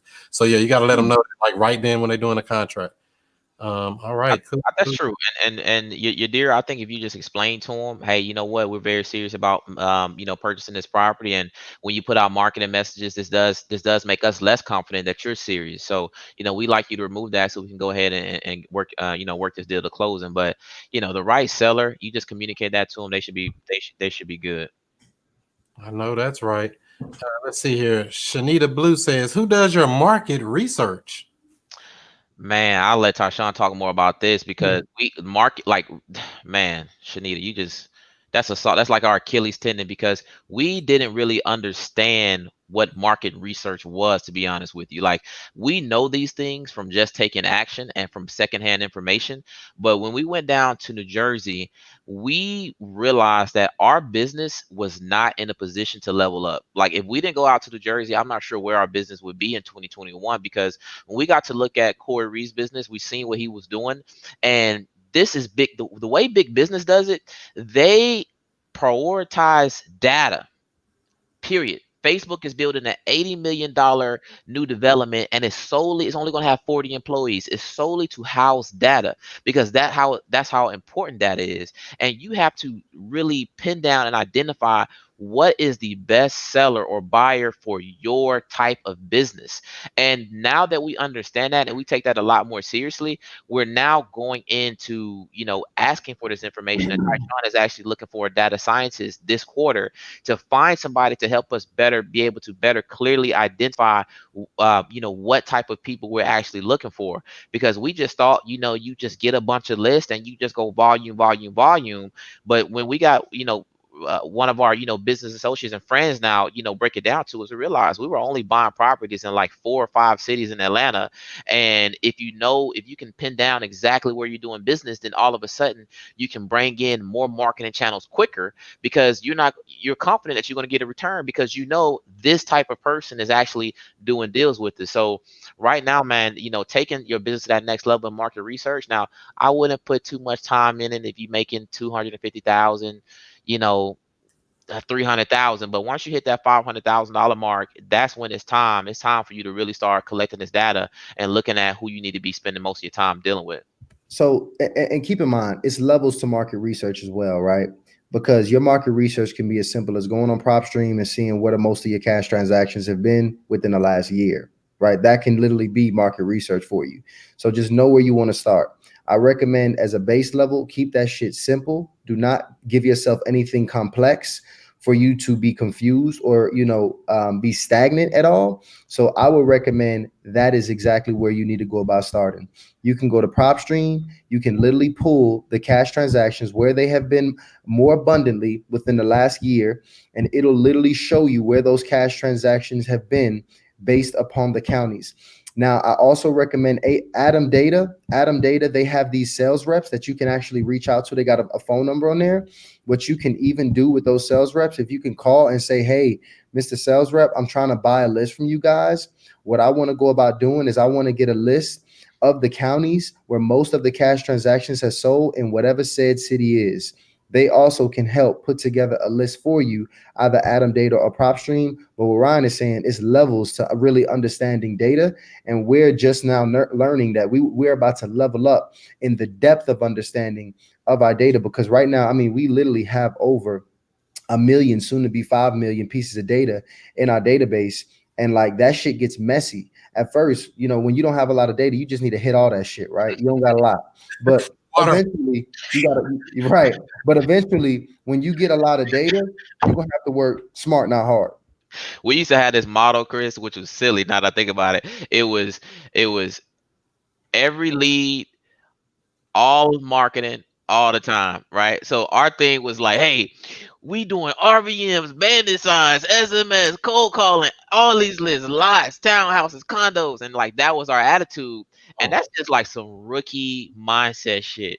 So now, you know what I mean, that we've created this new problem where my salespeople are coming back to us complaining about lots, right? They're like, hey, I don't know how to analyze these lots. There's no as is comps. Our dispo personnel coming to us saying, hey, nobody wants to buy these condos. So now all of a sudden we're experiencing, hey, it's not all list, all channels all the time. It's more like, hey, this specific channel for this specific list sometimes, or between these times, right?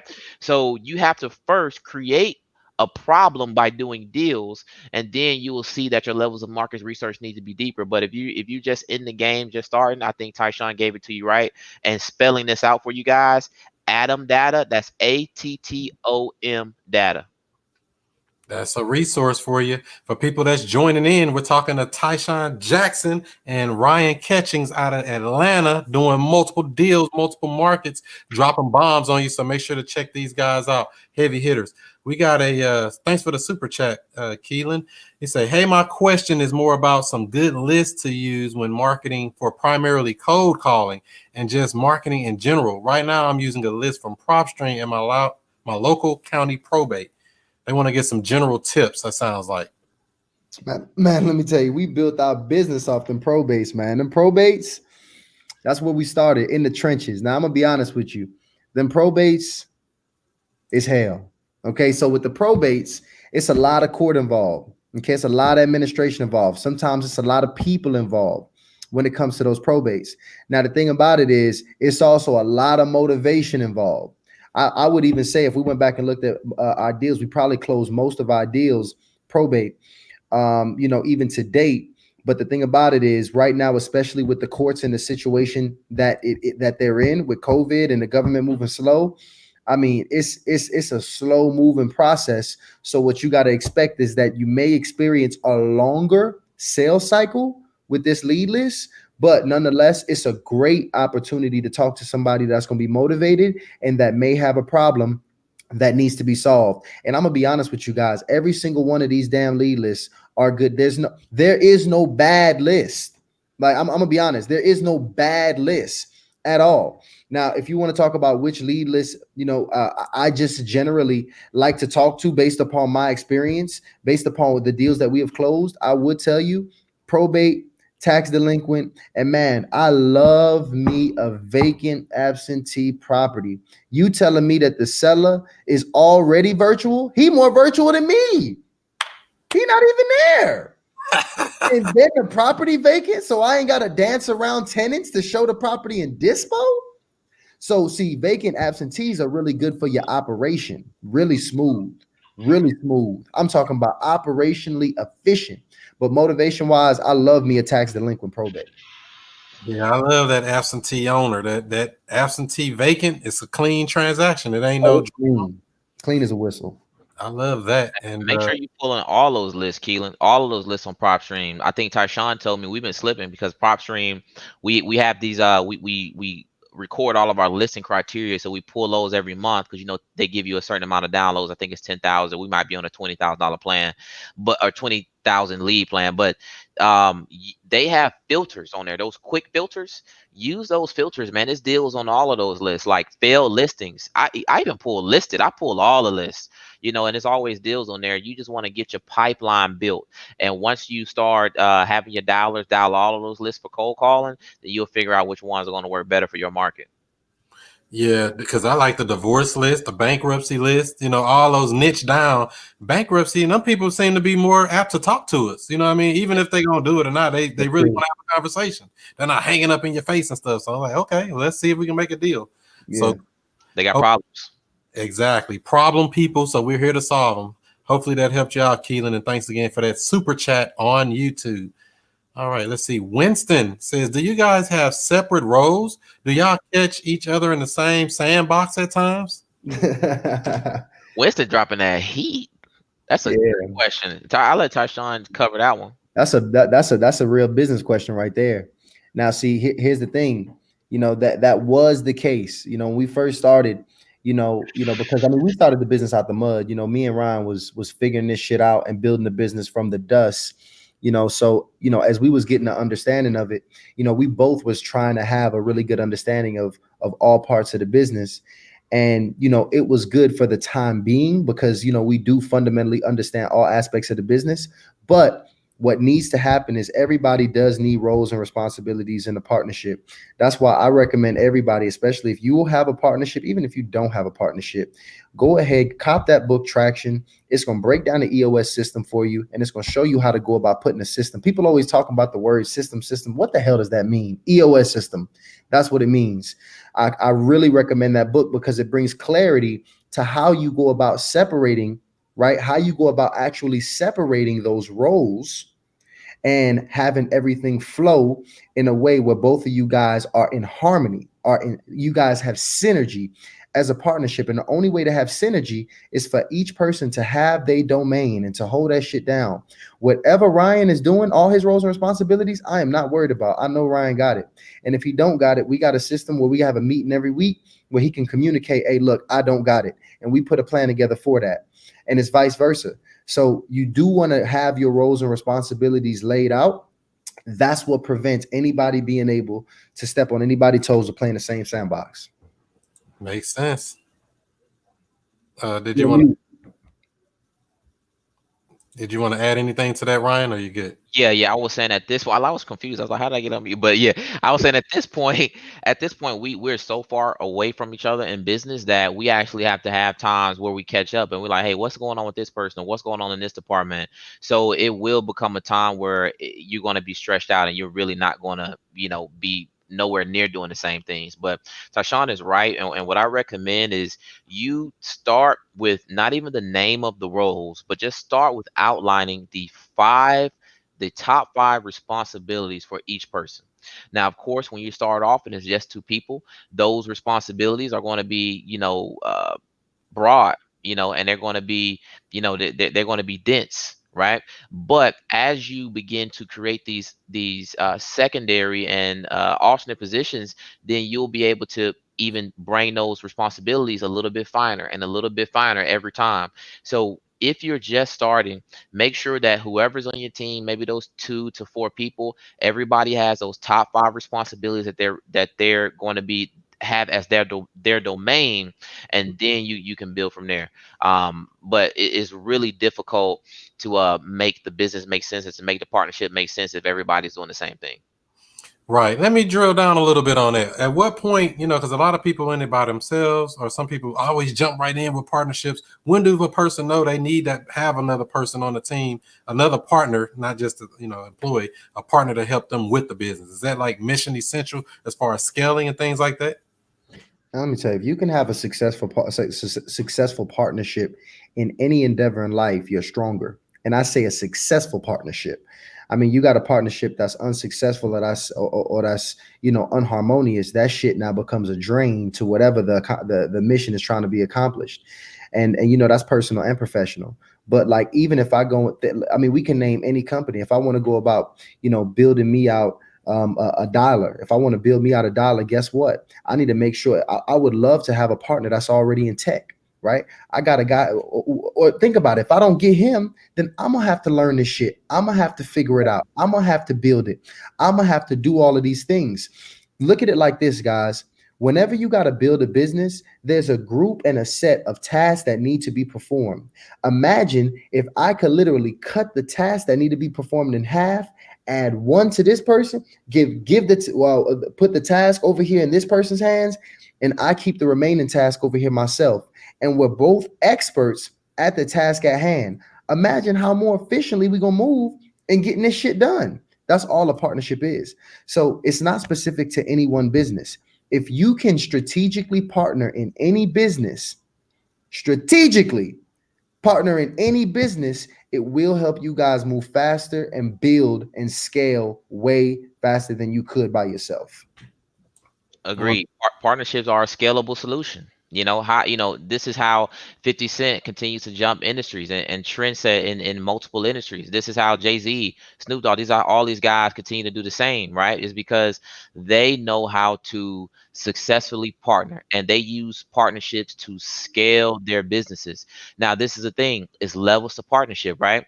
I'm not going to go and lie in bed with just anybody, right? So to speak, right? Because I want to make sure that if I'm going 50-50 equity on the business, I know this person's work ethic, I know this person's core values, and I know that we can operate in a business relationship where our communication is going to be on point, right? But I'm not evaluating everybody for an equity partnership. Some people I'm looking to partnership on a specific deal, right? Some vendors I'm looking to partner on a specific time during our business. So it was at one point we partnered with Mojo Dollar because Mojo Dollar was the best thing smoking for $1 to $3, right? Now, once we scaled to $7, I was like, yo, Tysean, Mojo doesn't even track the metrics. We need to get a more scalable option. So then we moved from partnering with Mojo. Hey, thanks. Hey, shout out to Mojo. Everybody wants to start there, right? But when you get to $7 to $10, hey, now I'm partnering with ZenCall because their solution is more scalable, and I can grow from 7 to 10 people to 100, right? So you have to decide what type of partnership you're looking for, and then evaluate that person against exactly what you're looking for. Or it could be a person, an entity, an organization, whatever it is. But I would say begin to master partnerships immediately.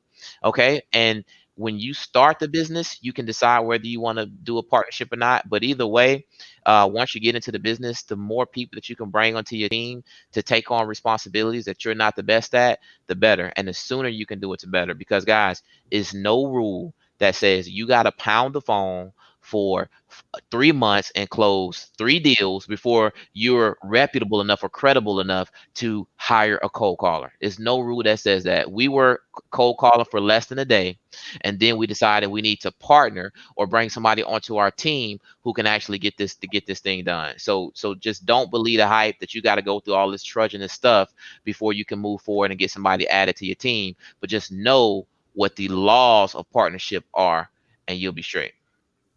True facts, true facts. That goes right into the next question here from the Rand. I can't even see that. The Rand Domazir, or somebody on YouTube here can't pronounce that name, but they say, how can I hire the right cold callers to qualify these sellers? I'll take this one, man. So this is dense, man. So the first thing I'm going to tell you, if you want to get some additional insight, I want you to check out Chris Ducker's book, Virtual Freedom. To me, he has one of the most comprehensive books for how to hire virtual assistants. And I've taken all of my school of thought and training from that, and I've amplified it to the next level, right? But I would start there. Now, when I'm looking for a cold caller, okay, first, I know that I am going to the Philippines. Now, I favor the Philippines hands down because oil is to Texas as virtual assistantship is to the Philippines. So everybody in the Philippines does this. This is where Amazon goes. This is where Walmart goes. This is where Home Depot goes. And you will find that there are thousands of callers working for these huge companies, and this is what they do all day, every day. So they're already going to have a lot of those tools in place, like headsets, generators, or backup computers, dual screens. They're going to have all of these things in place, and they're going to have corporate level experience. So they're going to actually help you be able to scale your call center. A lot of the things I go to, I ask my dialers, I say, hey, how should we incentivize people? They say, hey, well, the last 5 call centers I worked at, they did top 3. I said, great. How much was the incentive? They said 75 to $100. Great. Boom. Now I know how to incentivize my dollars, right? So not only am I going to the Philippines, but I'm going to pay somebody a healthy salary. Now, I'm not going to pay them $8, $10, $7 an hour, because the BPOs or the big companies out there are only paying anywhere between $3 and $4. And if they're on Upwork asking you for $5, they're only getting $3 an hour, because Upwork charges 20% of their earnings. So $4.50 to $5 an hour is perfect for $1, and they're going to be absolutely happy with that. And you don't have to pay for lunches, but if you can offer weekend work, and they're going to be happy, and they're going to look to work for you as long as you treat them well for a very long time. Now, outside of that, when it comes to hiring, I'm not even making that too difficult. Okay, I'm not hiring a salesperson who's going to try to sell me $100,000 car, right? I'm hiring somebody that I want to complete 7 to 8 sentence script and really get a yes or a no to like 3 or 4 questions. So because of that, I'm damn near looking for just a post, right? I'm looking for, hey, and first off, we're not doing any in-person interviews. We have our hires, okay, send over a 3 to 4 minute video, and they're going to tell me who they are and what they stand for. They're going to tell me when is the last time they were competitive. They're going to tell me why they want to work for Drive Assets and how long they're going to work for Drive Assets, and then they're going to tell me, how they work on teams. Now, this is the thing: it's 3 to 4 questions. I'm able to draw all the conclusions. Well, not me. My head virtual assistant is able to gather everything that he needs. He's looking at, are they pleasant to work with? Well, he can see that by what they have on, what their work environment is. Hey, do they have a good work environment? He can see their headsets. He can see their video. He can see if their video is skipping and jumping, then he knows they don't have good speed. Good speed on their internet. He's able to see, is their English good? They don't got to speak English like me, because a motivated seller doesn't. I mean, you can damn near not speak English if it's the right motivated seller, right? But they need to speak pretty good English. And as long as they qualify like that and they're ready to work the day they send that video, then they're 9 times out of 10 going to get hired. And trust me, you ask your virtual assistants for that, you're going to get 10 to 15 videos, and it's going to be first off, you're going to want to hire more, because you're going to have, even if you change your standard, you're going to realize that you can actually have a lot of options to hire. And once you do that, man, it's all about the training and development, which that is not that great either. So I don't want to say that we have the greatest training and development program, because at the end of the day, this is what the thing, guys. Cold calling is not sales. I want to repeat that. Cold calling is not sales. It is surveying. It is yes or no. All these people talking about, you want to teach your cold caller how to build report. That's bullshit. That you don't listen. Answer the freaking question, yes or no, and press this box, because this is where they go. Cold calling is virtual factory work. So I am not giving a cold caller a disc assessment. I am not going above and beyond to do some robust training and development, because they're not even looking for that. All they're looking for is somebody who's going to pay them on time. Somebody's going to teach them how to get the work to perform, because all of them want to perform, and all of them, most of the part, have really great attitudes and are hard workers, and they want somebody who's just going to treat them with respect. And as long as you do those things, that's all your dollar can ask for, and they're going to be extremely happy. So I just go in on that's one of my favorite topics. I'm sorry, man, I just go in on that, but I just wanted to let y'all know that's how it's done. He laid the whole damn game out for y'all just now. Like, y'all don't understand that shit he just laid out took us a year to figure out, like to get it down to that T. Like, I mean, he just I was actually gonna talk to him later. I'm like, damn, bro, you went in on that one. Like, hey, we gurus now. We gotta hold the content. click the link below. Meet me at the back table, right? Hey, look, hey, hold on, wait. Hey, shout out to my dog Keelan, dog. Hey, bring my man Keelan back to the top. My dog Keelan dropping bands on this thing, man. Right. He ain't playing. He in Atlanta. Larry, what did he say here? Hey, shout out to ATL. He say, I'm in ATL. I'm making 2,000 to 3,000 cold calls a week. Last week, I made 2,270 calls.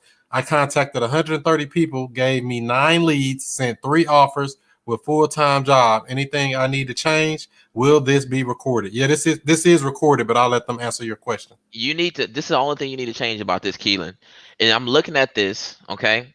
Wherever there's an I in this question, you need to change it to they. That's it. That's it. Like, if you're able to produce this, there's no way you can't manage this, man. Get you a dialer, pay your dollar, $4.50 an hour, and you leaving a month out with $800. Like, you can totally do that, and I promise you, if you have a dollar spending that time doing the dials, you're going to have time to now get more invested into speaking with your sellers and making sure you're growing that relationship with your sellers to get those offers accepted. But yeah, that's the only thing. Change the I to they, as in my VA, and you're gonna be good, man. This is excellent. Yeah, that's true facts right there. Never I about nothing. It's we, them, us. So here's what I like too, guys, because I mean, this is my personal preference, and we had to learn this too. I don't really like nobody that's not fully committed on my team. I need everybody on my team fully fucking committed, okay? And whatever it is. So I'm not a really big fan, and this is subjective here, but I'm not a big fan of the part-time shit.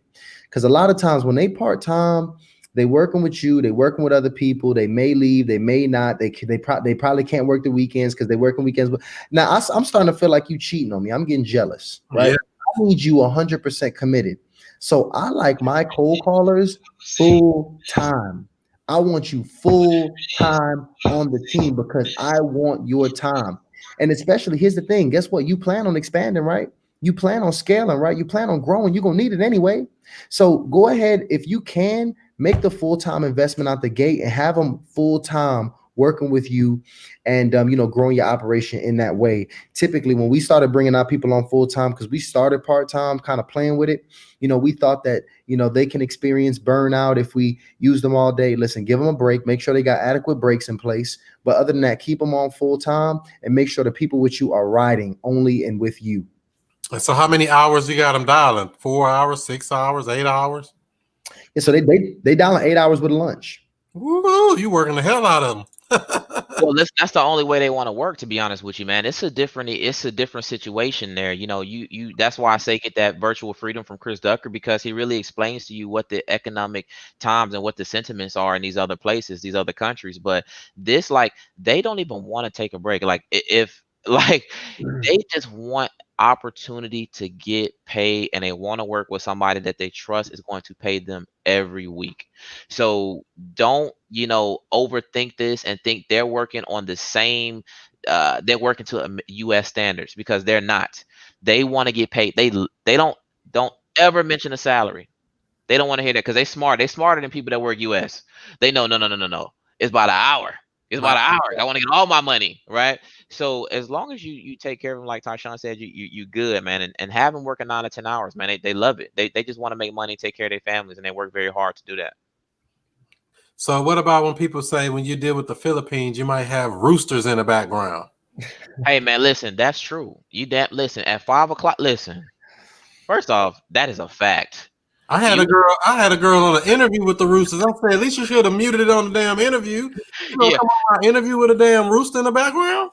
And listen, and that happens. You know what I mean? It was one point we had because Philippines got 2 seasons. They got hot season, they got rainy season. So we had one point we had literally we had $12. All like 10 out of 12 of them. Houses flooded, crazy. Like, they could not dial for maybe like a day and a half, and some of them were even trying to dial with the house flooded, right? They were aggressive in getting the work done. But that's going to happen. So if you got roosters in the background, this is all I'm asking for, okay?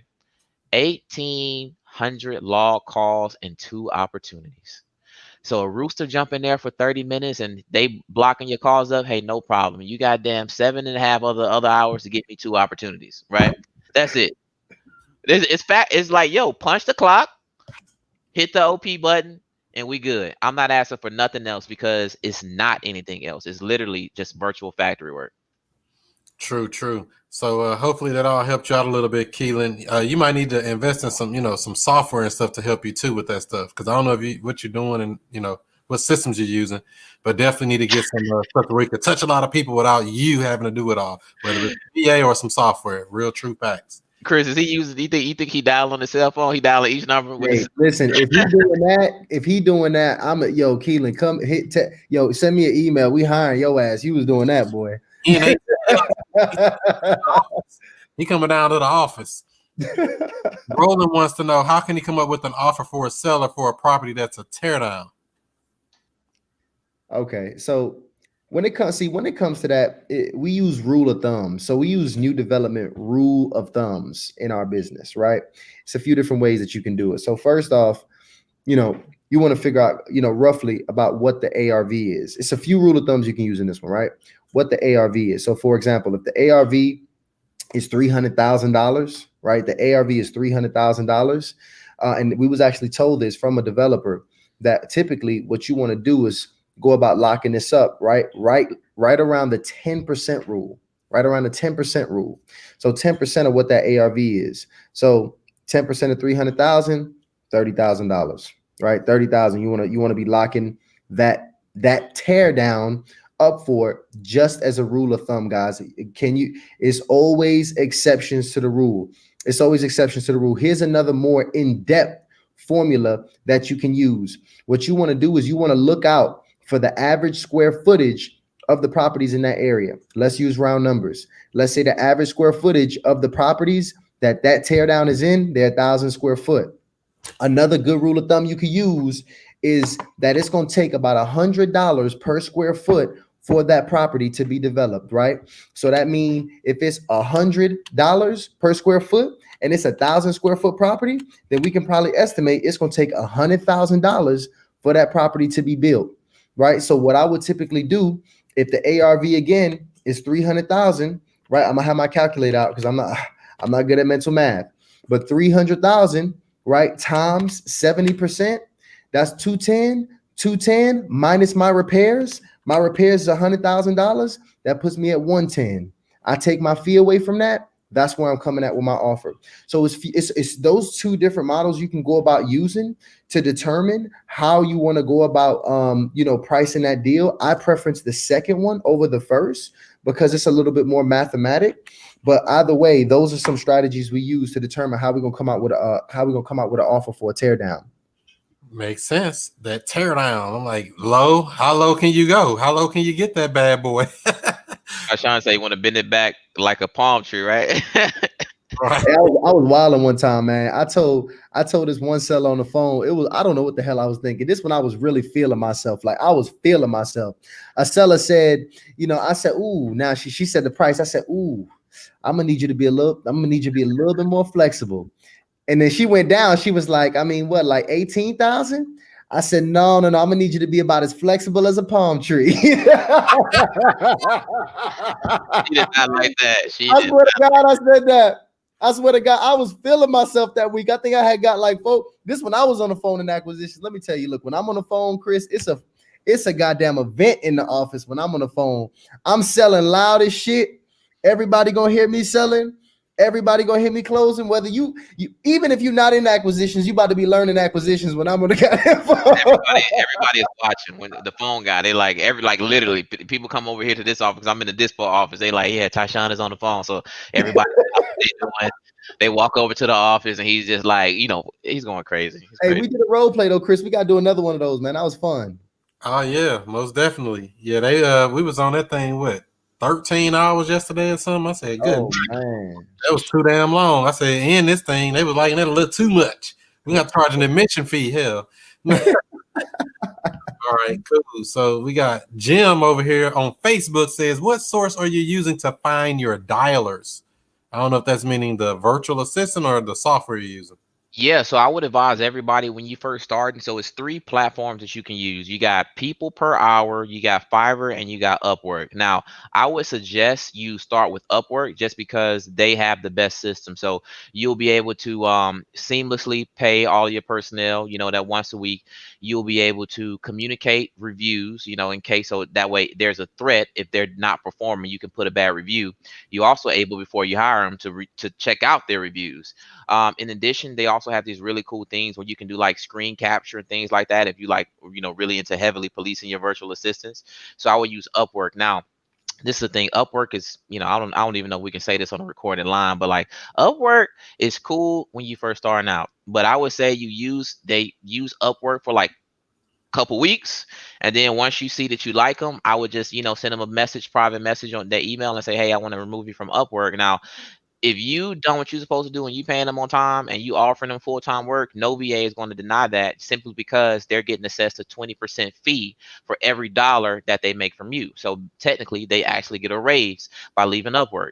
Now, once you have 2 to 3 VAs, maybe even one, because you can get referrals. I would just get off of those platforms, because this is the thing. The birds of a feather flock together, right? So most of the people that you hire, they know 100 people already in the industry, and they probably at least know 5 to 10 that's actually looking for opportunity. So now that once we got about 3 VAs, and maybe you can have even less, I just told them, I said, hey, look, I'm looking for people just like y'all, people who are motivated, people who are a pleasure to work with. If you can find somebody to send in the application and we hire them, I will pay you $25 the day that I hire them. And when I tell you now, we got $16. We do not look for, like, we got literally over 100 video applications that are submitted that have not been reviewed, which is how many people are trying to work for us. So you can literally do the same thing, even if you just got $2 or $3, because they have friends and family that are willing to put in the work and willing to join your campaign and grow with you. So we only do referral basis, but starting out, check out Upwork. It's the best tool for your buck. I'm actually kind of mad I didn't create Upwork.com. They making all the damn money. They're making the money, not the freelancers, they're making the money for sure. They could be a bad boy out of every person. You know how many people on that platform? Oh yeah, they get money. So I ain't mad at them. So yeah, get them off. So you take them off Upwork. What are you using to, I guess, screen record and make sure they're actually working? Because that stuff's built in and baked in already on Upwork. Now, that's a good question. Now, you can use Hubstaff for that. I used that for a bit, but I got away from the screen capture, to be honest with you, because we use ZenCall for our dialer. So once you have about $4 to $5, you should probably transition from Mojo, these other dialers, to ZenCall, because it's going to show you when that person is ready, like their ready percentage. So when they're ready for calls and taking calls, and it just goes. It's dialing with or without them, so to speak. So we don't actually need to use screen share. Now, if it comes to time tracking and those other things, I'm sure, Chris, you're talking about, we use Bamboo HR, which costs like $99 a month, and then it's like $3 per person for time tracking.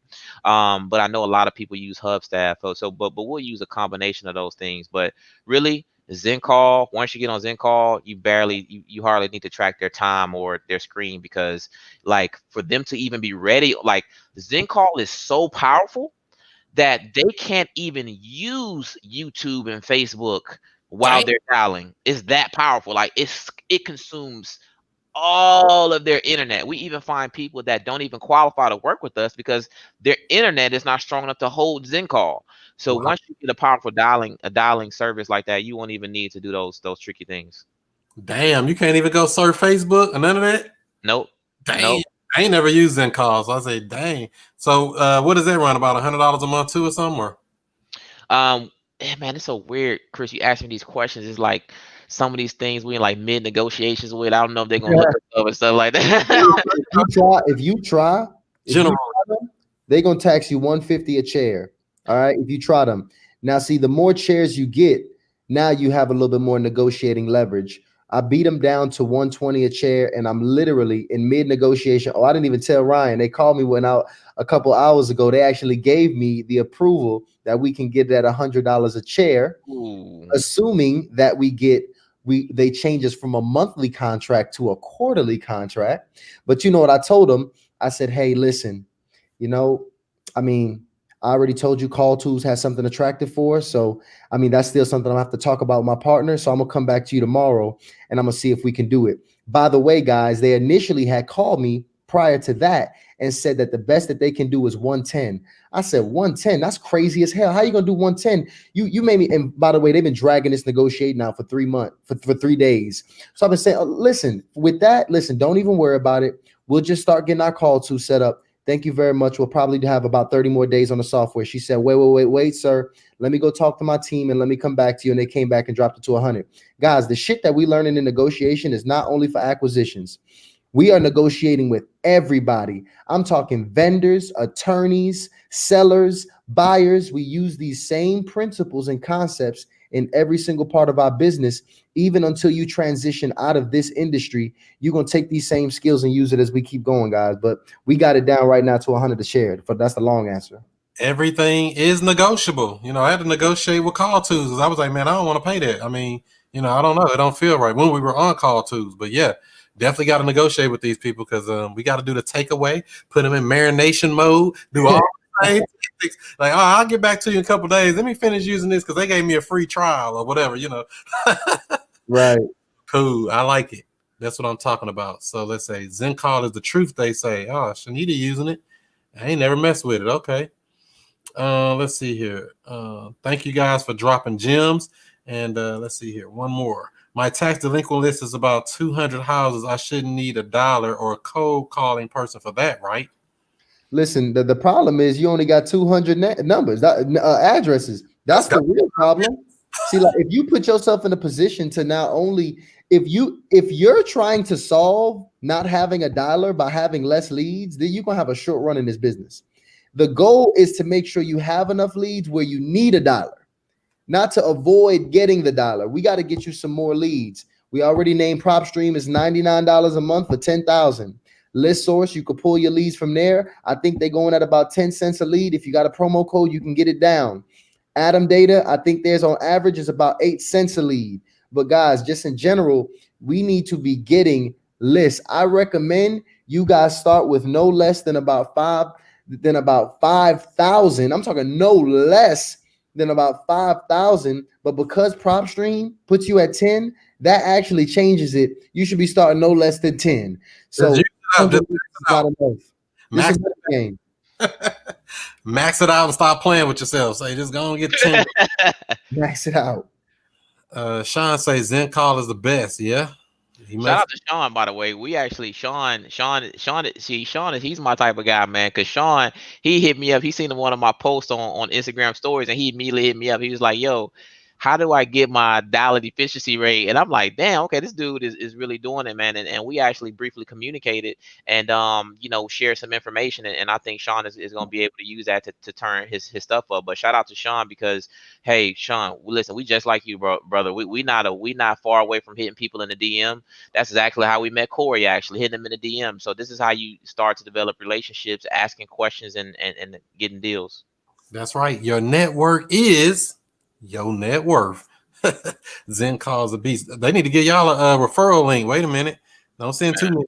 We on the way. Listen, we on the way with all that stuff, Chris. Next time we get on your podcast, we're gonna be talking about how to scale your e-commerce business. All right, so we've been on here about a little over 2 hours.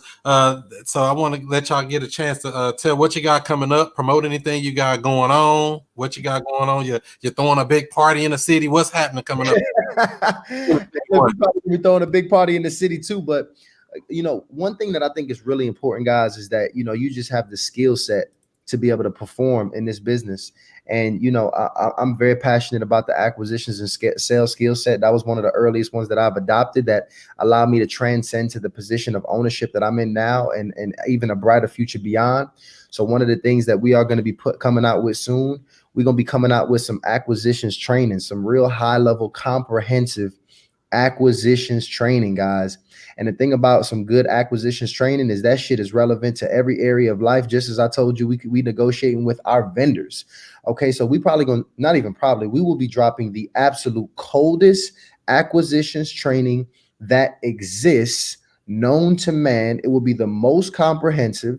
It will be the most valuable training that you can use. And another reason I want to go about doing that is because I want it for my team. I'm tired of training acquisitions people over and over again. Our onboarding is very inefficient. I don't want to spend a week onboarding one of my acquisitions person every time it's time to hire them. And when I do successfully put a manager in place, I want them to still have some content and a program that can support our current team where they can come back and always learn. So we're going to be dropping an acquisitions product that's going to be absolutely fire and will be a must-have for everybody in this industry. Wow, going to change the world. You got anything you want to add, Ryan? Well, that's the most important thing, man. We really want to build our brand, our personal brands in 2021, just because we realize that our brand now is extremely obscure. And for us to be able to help as many people as possible, we do have to get the word out about what we're doing and just encouraging as many people as possible that they can do it too. And that's really my message, honestly, Chris. It's like it's nothing, particularly special about me and Tysean. And what I mean by that is not that Tysean isn't a great guy or I'm a great guy, but that anybody can do this as long as you commit to the activities and live with the result. It doesn't take a rocket scientist to build $1 million business. There are plenty of people with less talent and less education that are doing a lot more things and a lot greater things than us. And this could really be you. So if you are in a position to where you're trying to figure this out, then just trust in you. So a lot of people ask me, they say, hey, Ryan, how was you so confident to leave this secure and stable corporate business? Or how are you so confident to leave this flourishing, lively startup business? And I tell them it's because I was stable and secure.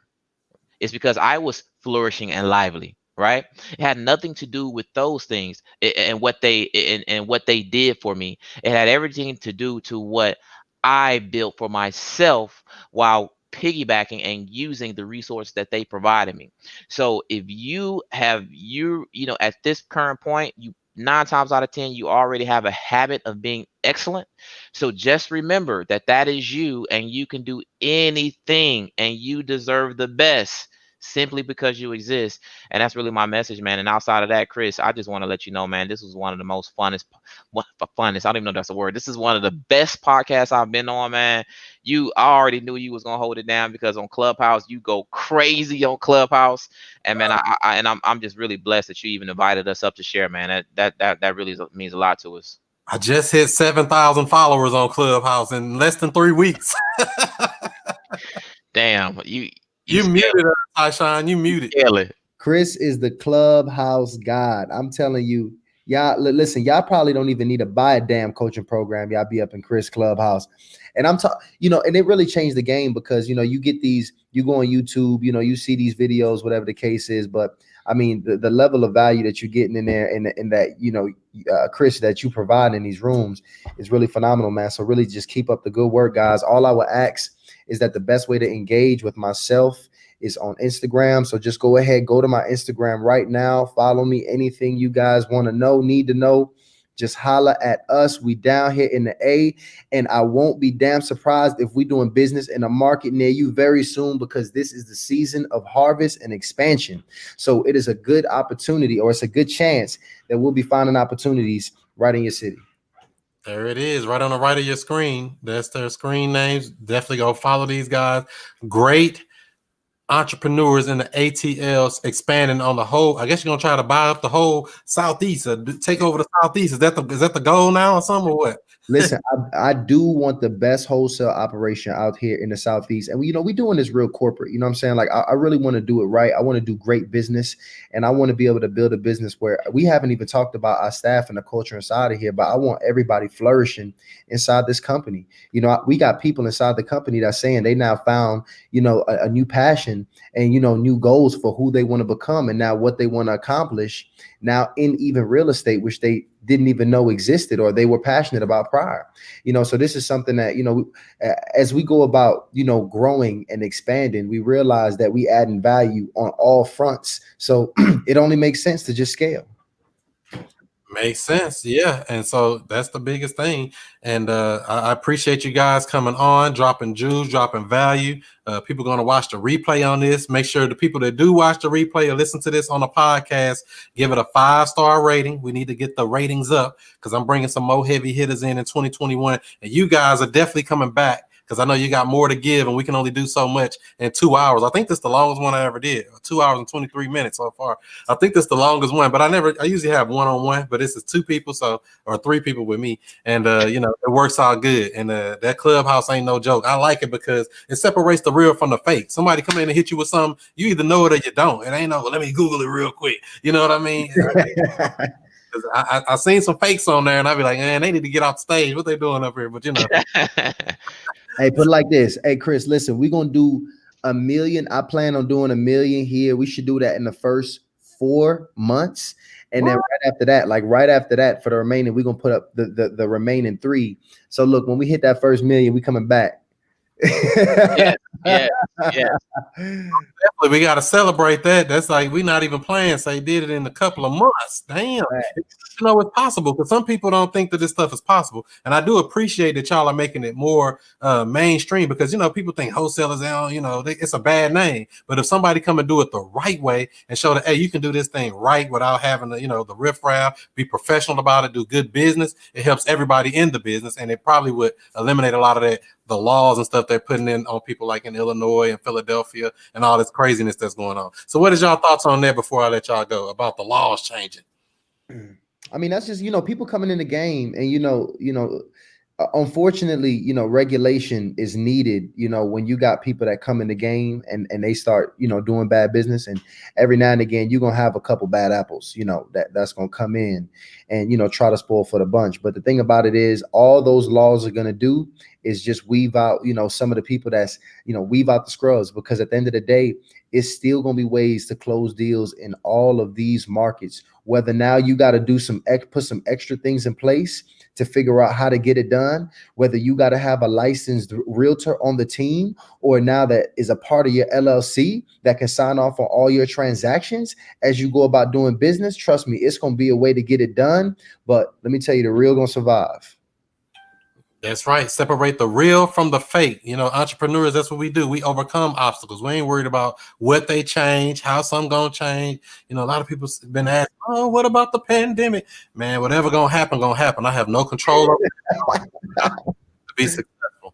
And after that, something else gonna happen. It's just a part of the game. Like it's no finish line. It's just how it works. Exactly. How do you get on Clubhouse? Well, you better have an iPhone or a Android. I actually bought a tablet just for it. I bought this tablet just for it. Damn thing was $600. I say, I hope it's worth it. It is. Well, you done scaled that thing, man. I'm waiting for your digital products. Yep. I keep some stuff on deck at wokerealestate.com for sure. So anything else y'all want to share before we wrap this thing up? No, man, thank you for having us, man. Thank you for having us, man. I think this was an awesome interaction. I can't wait to get back. Loved it. All right, cool. Y'all can stand by if y'all like, and let me end this show. So thank you to Ryan and Tysean. They came in, dropped some jewels. Make sure, give this video a thumbs up, give it a like, give it a share, and because there's a lot of value in this, and you might have to watch it again. Some people might have came in the middle. Watch that thing over, see if, take copious notes and take massive imperfect action. Ain't nothing gonna ever be perfect. You're gonna make mistakes, but don't be worried about it. And thanks, Ben Chill. This was the bomb. So that's how we're gonna do it. Go ahead and like I said, even if you're watching on a replay, leave a smart comment.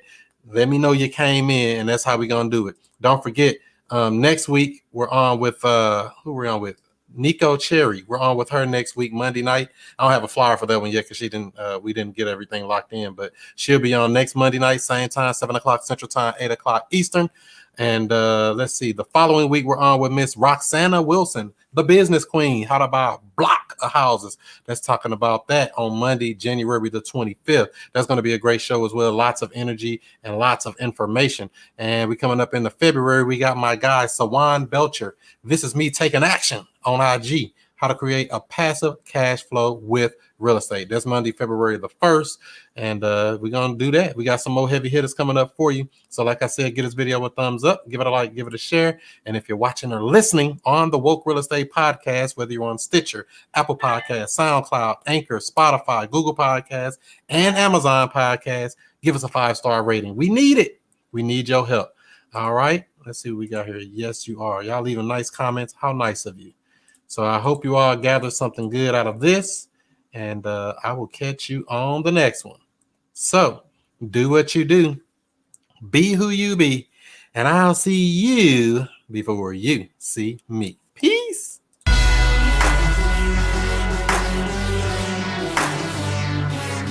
we have.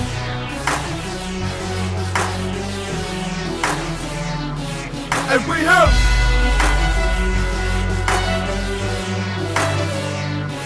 And we have. Mr. I stay woke, and Mr. I stay.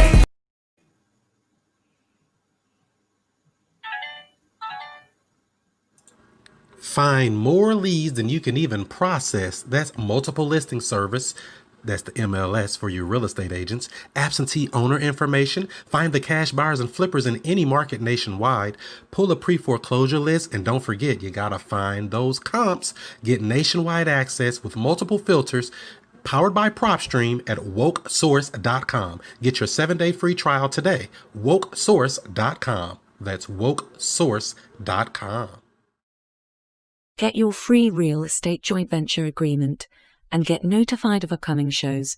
Text JV to 636-330-1444.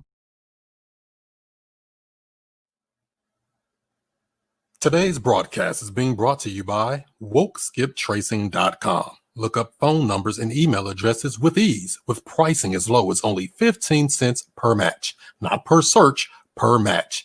If there's no number or email address, you don't pay. Get accurate data in just minutes. WokeSkipTracing.com.